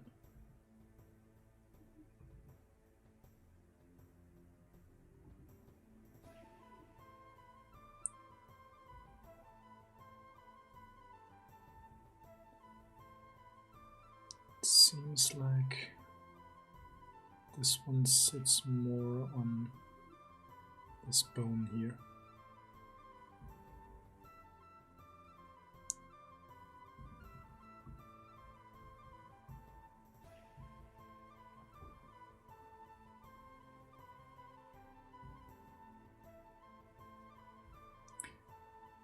Wind, yeah.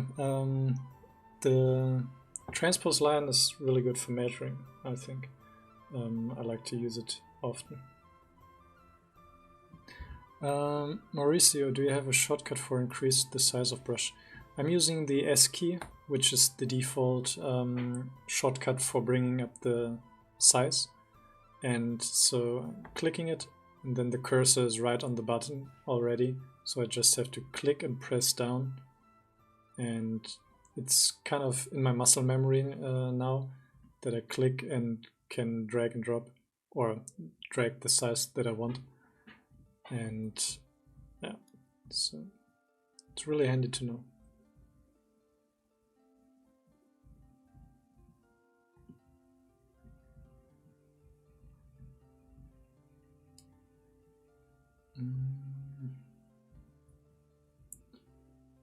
All right.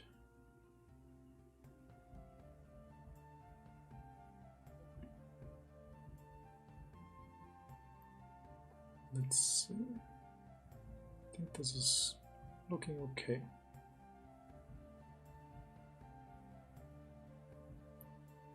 This one, my guess would be that this is all groups around what? That this one comes to the palm of the hand. Probably going into the fingers here.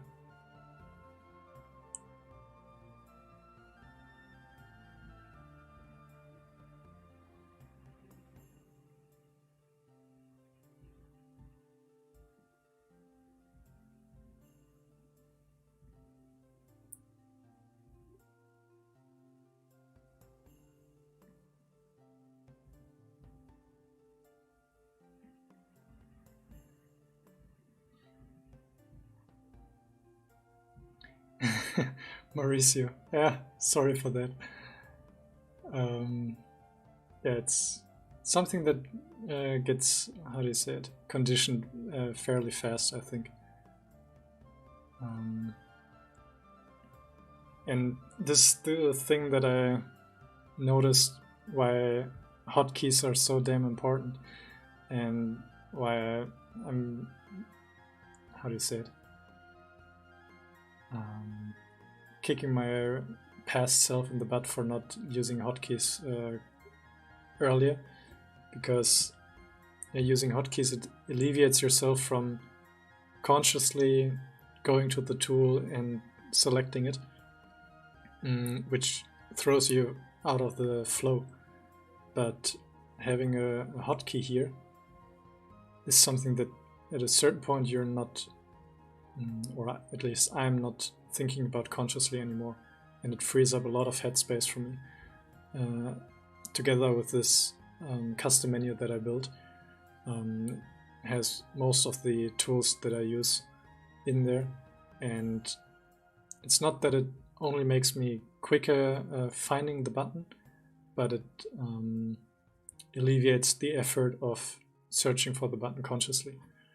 So it helps me to keep in the flow of sculpting.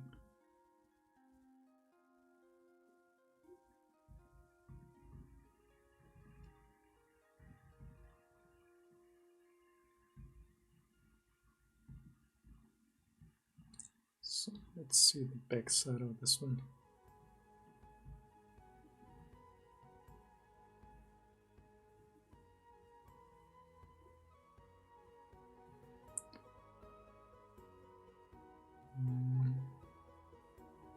Alright, so there's a big muscle here. Let's use the curved tubes brush again.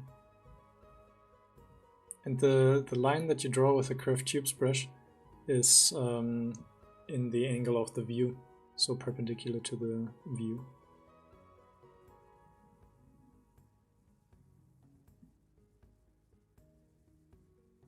Stroke, curve modifiers. I think I will make this one a bit longer.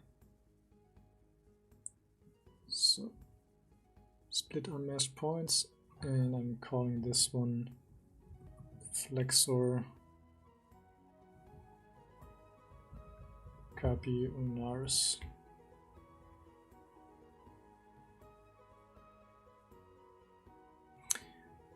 Mauricio, how did you build this customized menu? There are a lot of tutorials out there on YouTube, but what you can actually do is to go to configure, then enable customize, and you can go to custom UI and create new menu, and then you can just drag and drop things into your custom menu. It's fairly straightforward. I was surprised when I found out how easy it is. But there are a few, just Google or search on YouTube for customize menus, and there are a lot that cover that more in detail. And it's a really quick process. So having never used that before, it took me like 5 minutes to put this menu together.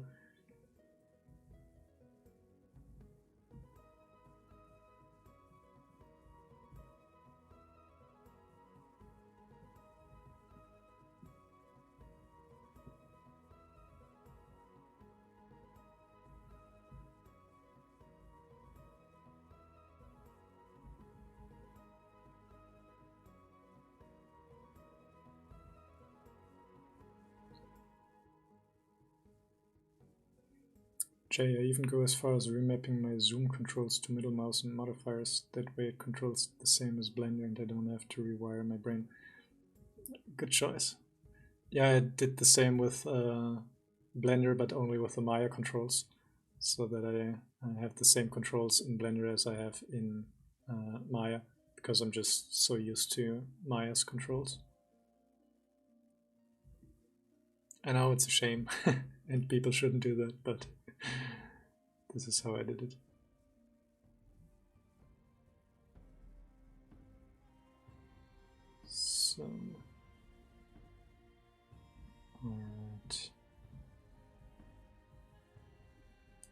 think this one here is supposed to be going down here somewhere.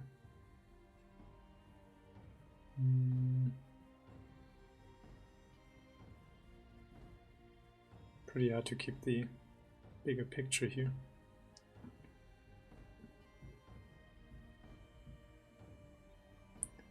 Perfect, Mauricio. All the best with your creation.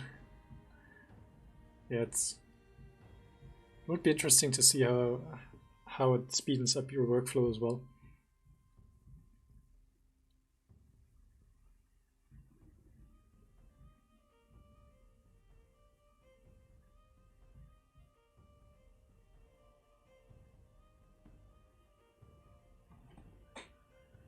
That's true.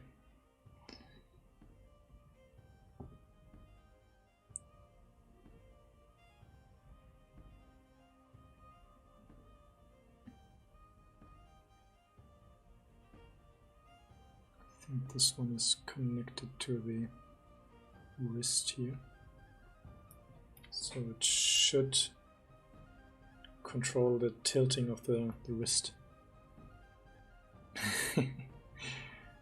Yeah, try my best. I'm still have to learn quite a lot on the anatomy here. But as a refresher of the stuff that I learned in the past, I really like these studies. But yeah, this is where I would have to gather more references for this one.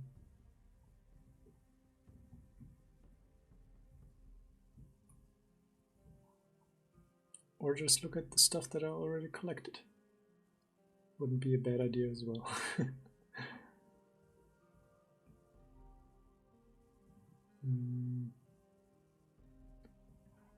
Let's see, this one. It's the inside of the arm. Yeah, the references are so different sometimes.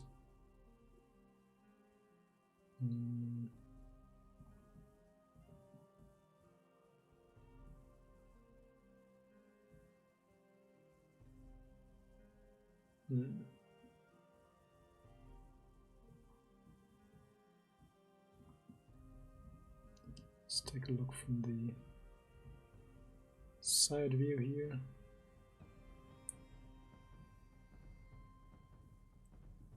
So it is 3 parts, so I think this one is more accurate here as well, which means this reference here is wrong, since it only shows the brachioradialis, but it is actually 3 muscles here, so the brachialis, the extensor carpi radialis, and the extensor carpi radialis longus. So there are actually 3 muscles here. God damn it. Damn references.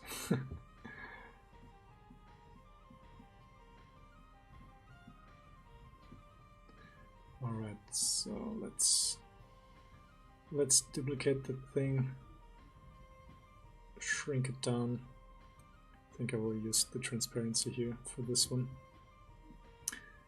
so we can fit the stuff neatly in there. So smooth it down, try to match it here in the middle for the brachioradialis. Then I'm duplicating it, using it for the extensor carpi. No.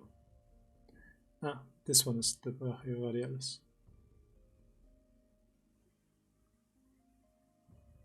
Just like this.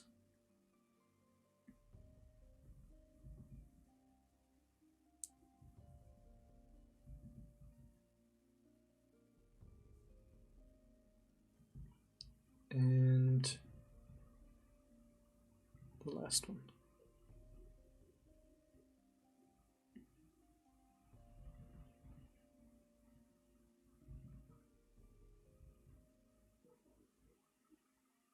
and together they're making this big shape.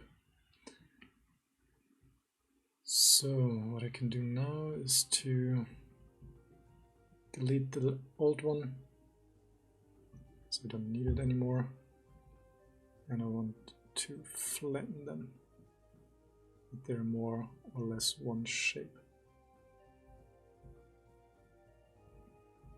Still distinguishable from another. So a few slight taps with the smooth brush, and there we go.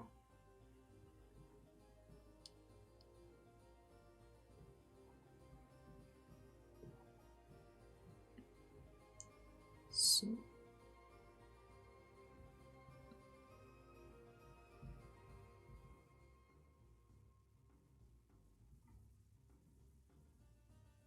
sometimes I like to check how my own muscles react, so I'm trying to see where they connect and what functions they have.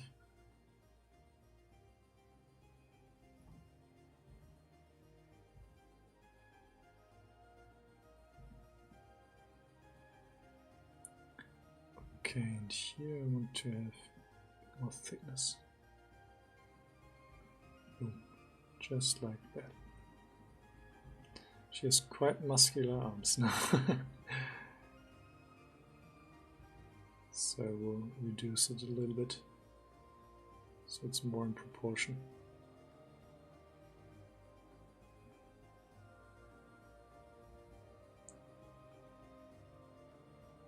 And the connection point here is more at an angle.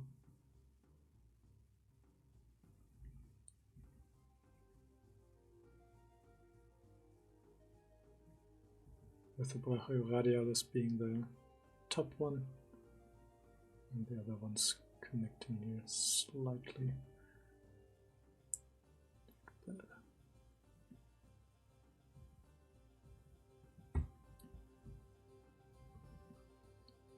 Maybe we can even use the clipping brush.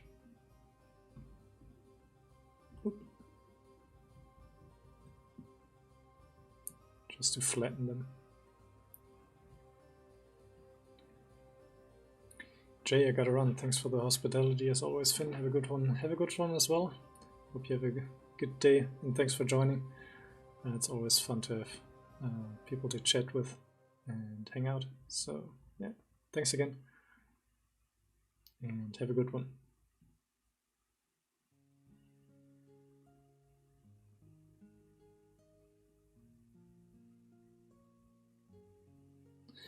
I see. So this one, actually the white one here, comes underneath the other ones, so something like that. Yes, I forgot about this one.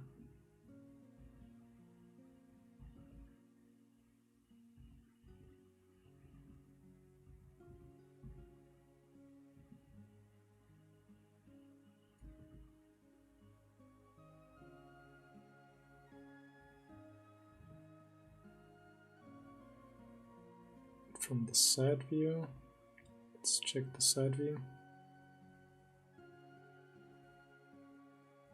That looks good.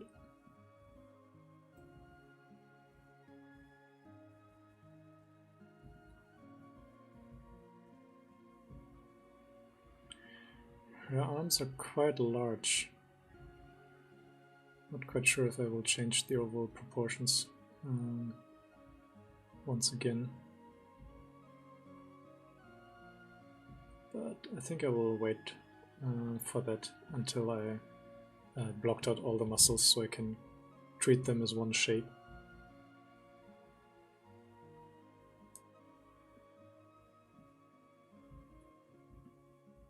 Right here I already have this one. There's another muscle here that I want to get in there. So where is that muscle?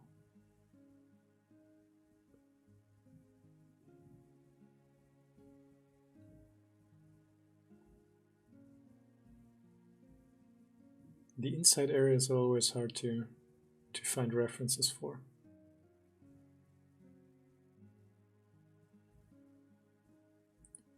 How's it called? The medial epicondyle. Let's search for a reference. Medial epicondyle.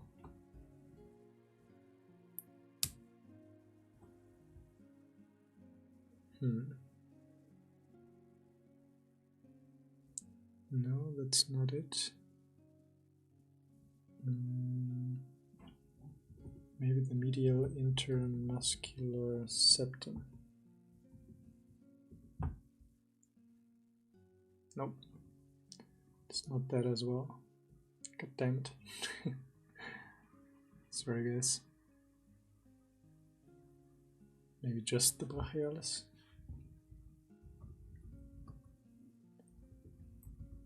Brachialis muscle. Yeah, it's just the brachialis. I see. So let's use this one here as a base again. Let's actually pull that sucker over here. And there we go.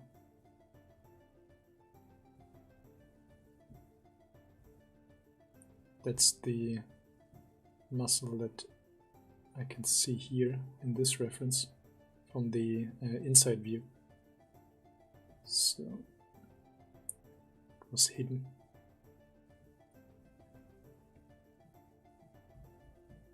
So I'm using my curved tubes again, but this time with another fall off. Something like that. And I will draw it in. Not in this angle, but maybe in this angle.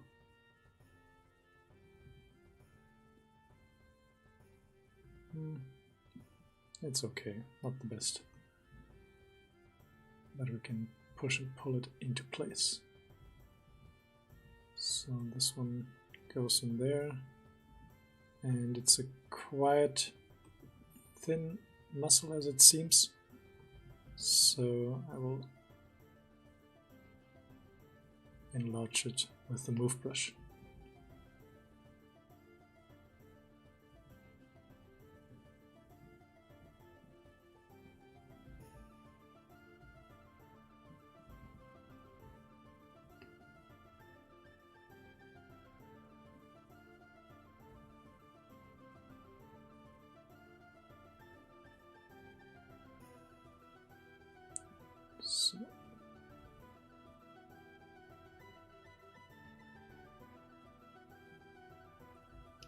So, and I think I have to hide the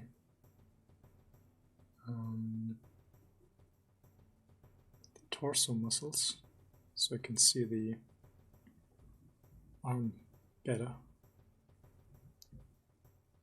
And here I have to get the triceps overlaying the stuff here more, as you can see here.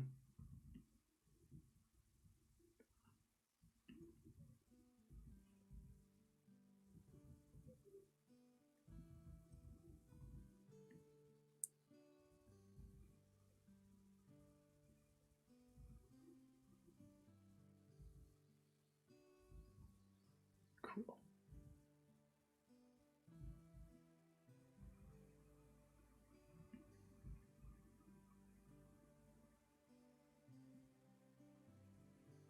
Alrighty, it's taking shape.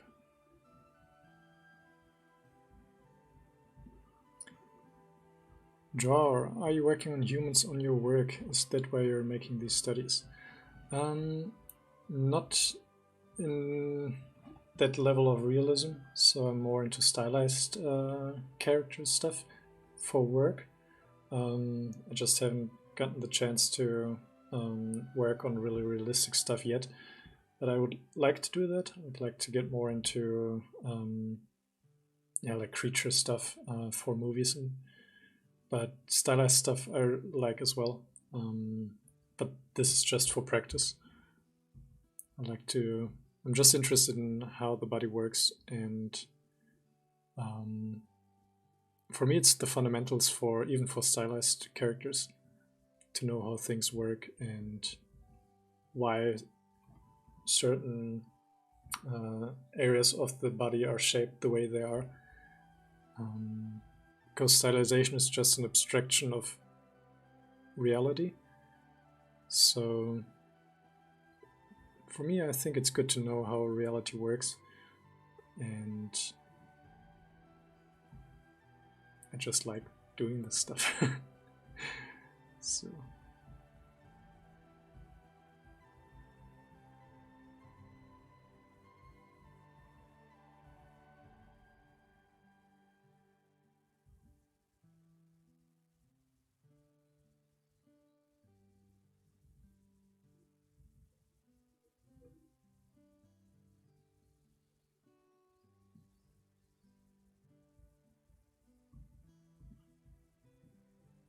alright, let's use this one here, and the curved tubes brush again, and with this one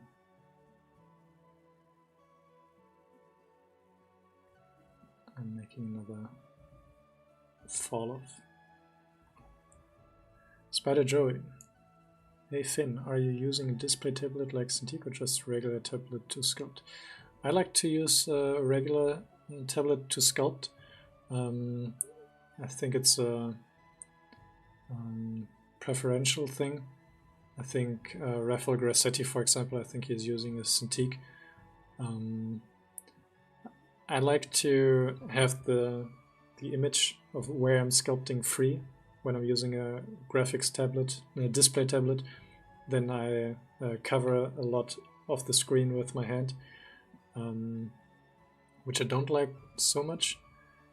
But others find it much better to use a display tablet for sculpting.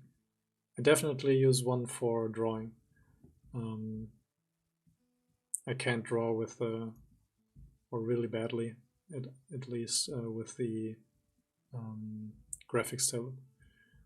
I just need a pen or display tablet for that.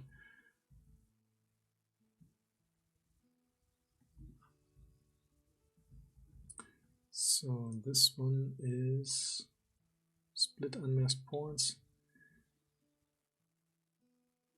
So this one's brachioradialis and other. And this one, what's this one called? Of course, the little one has no name on it. Perfect. Let's search for another one. There we go. Echorche muscle. Echorche. Sounds like a character from God of War.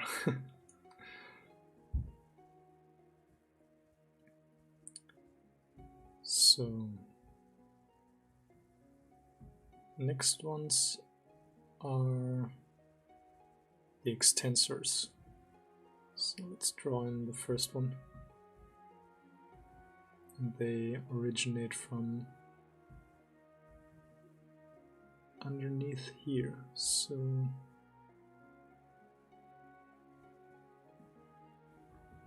nope. These are very thin. So I think I'm gonna change my preset here to something like that. Hey EVS, thanks for the sub. So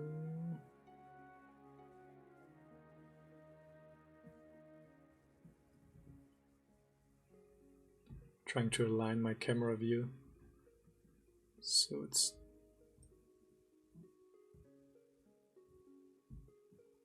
aligned with the stroke. Oop. Perfect.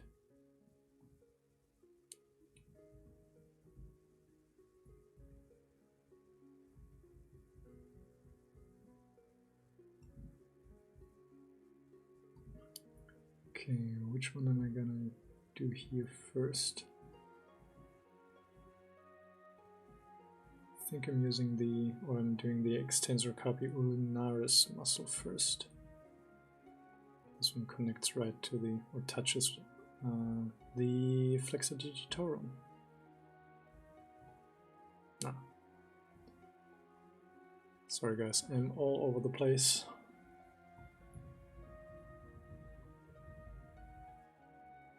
Flexor carpi ulnaris. This one is right next to that. And it's called split endless points. This one is called extensor carpi ulnaris. So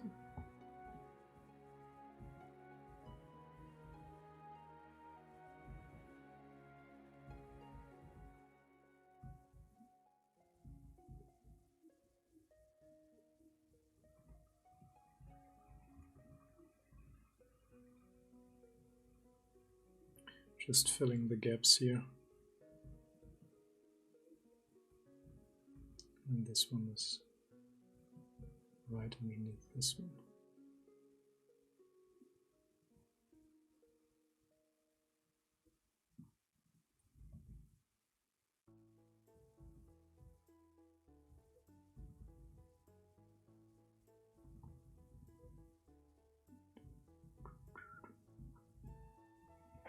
Alright, we're coming closer to an end to the arm, which is really cool.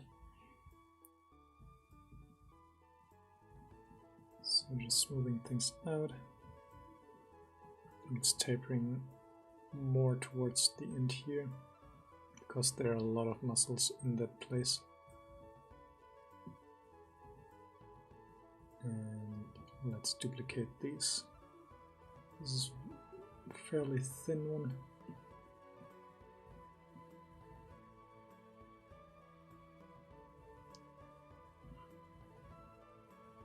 And this one goes to the small finger. We got our first tendon here, first extensor tendon to the hand.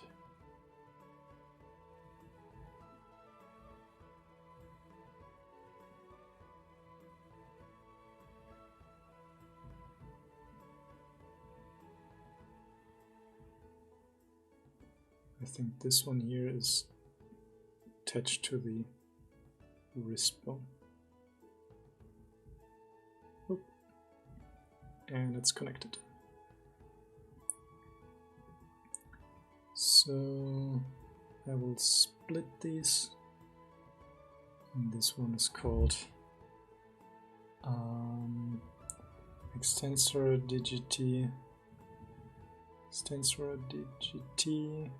minimi. Perfect. First one of the line, and now comes the big one.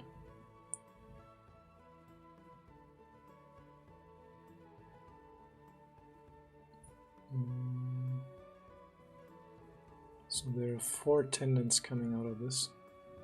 I think I will split this one before and rename it with extensor digitorum, extensor digitorum. So the thing with this one is that there are 4 strands coming out. So the first one is going still to the little finger, and then one comes out for the ring finger, for the middle finger, and then for the index finger.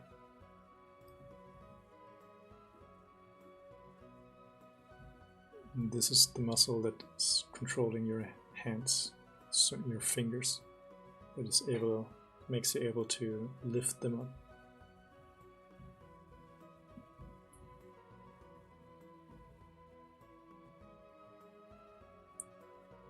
So just like that. And I think for this one they're just two beside each other, maybe.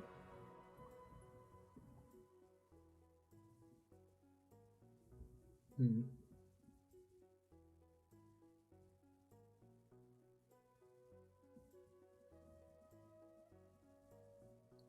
think this reference here is screwed up as well. I don't think there are 4 here. Where are the extensors?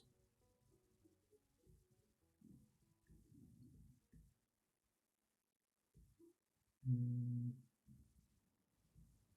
there are only 4. So yeah, I think this one muscle here is not needed.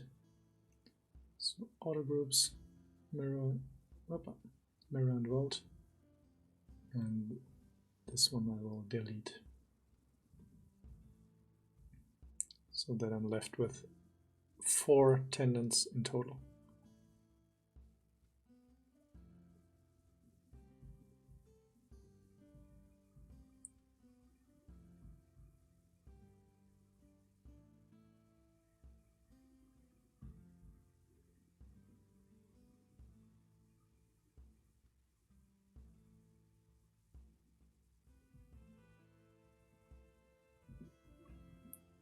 All right, and let's check here. No, not this one. Yeah, maybe this one. So it's actually fairly straight coming down.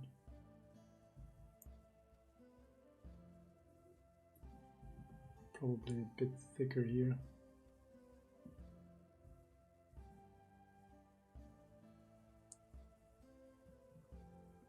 It's all covered by these, so I think I have to move this one down more. So it's going over the bone there. And yeah. Yota just subscribed. Thanks for the sub. If you just came here for the first time, I'm working on an anatomy study of a female. Let me quickly zoom out. So you get quite a lot of stuff covered already. We started with the skeleton first. So this was the first step that we did. And then we started adding all the muscles into place. So back muscles, torso, then the leg muscles, few face things I have in place, and now the arm muscles. So the face will be last, but yeah. So right now I'm doing the hands. It's quite a lot of stuff here. So there's a small gap in between those.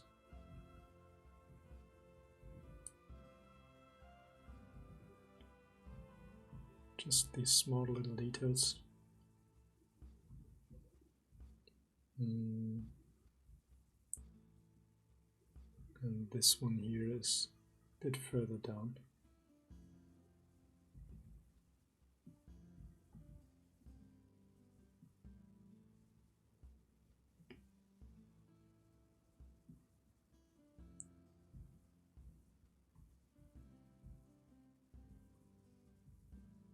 Maybe this is even covering up the bone here.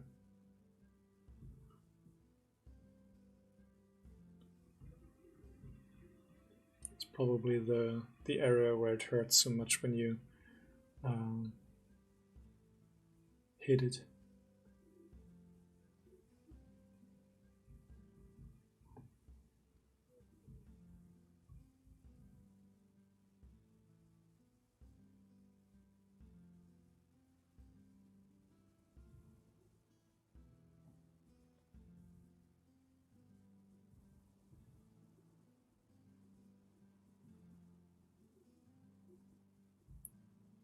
Let's cover that with a muscle here.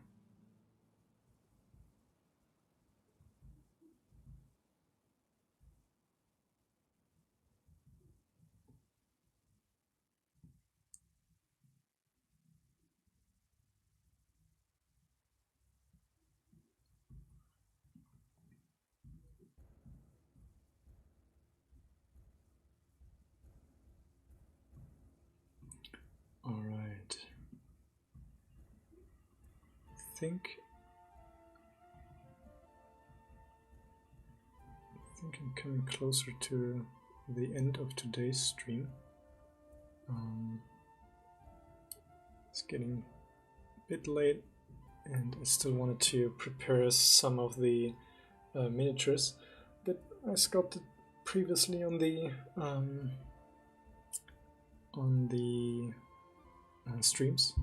So quickly pull them up because I posted them in our Discord channel, and so these are the two, the small little how do you call it? I would say imp goblin.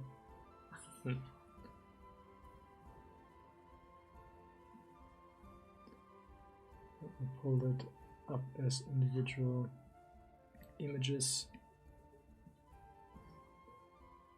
1 and 2. Come on.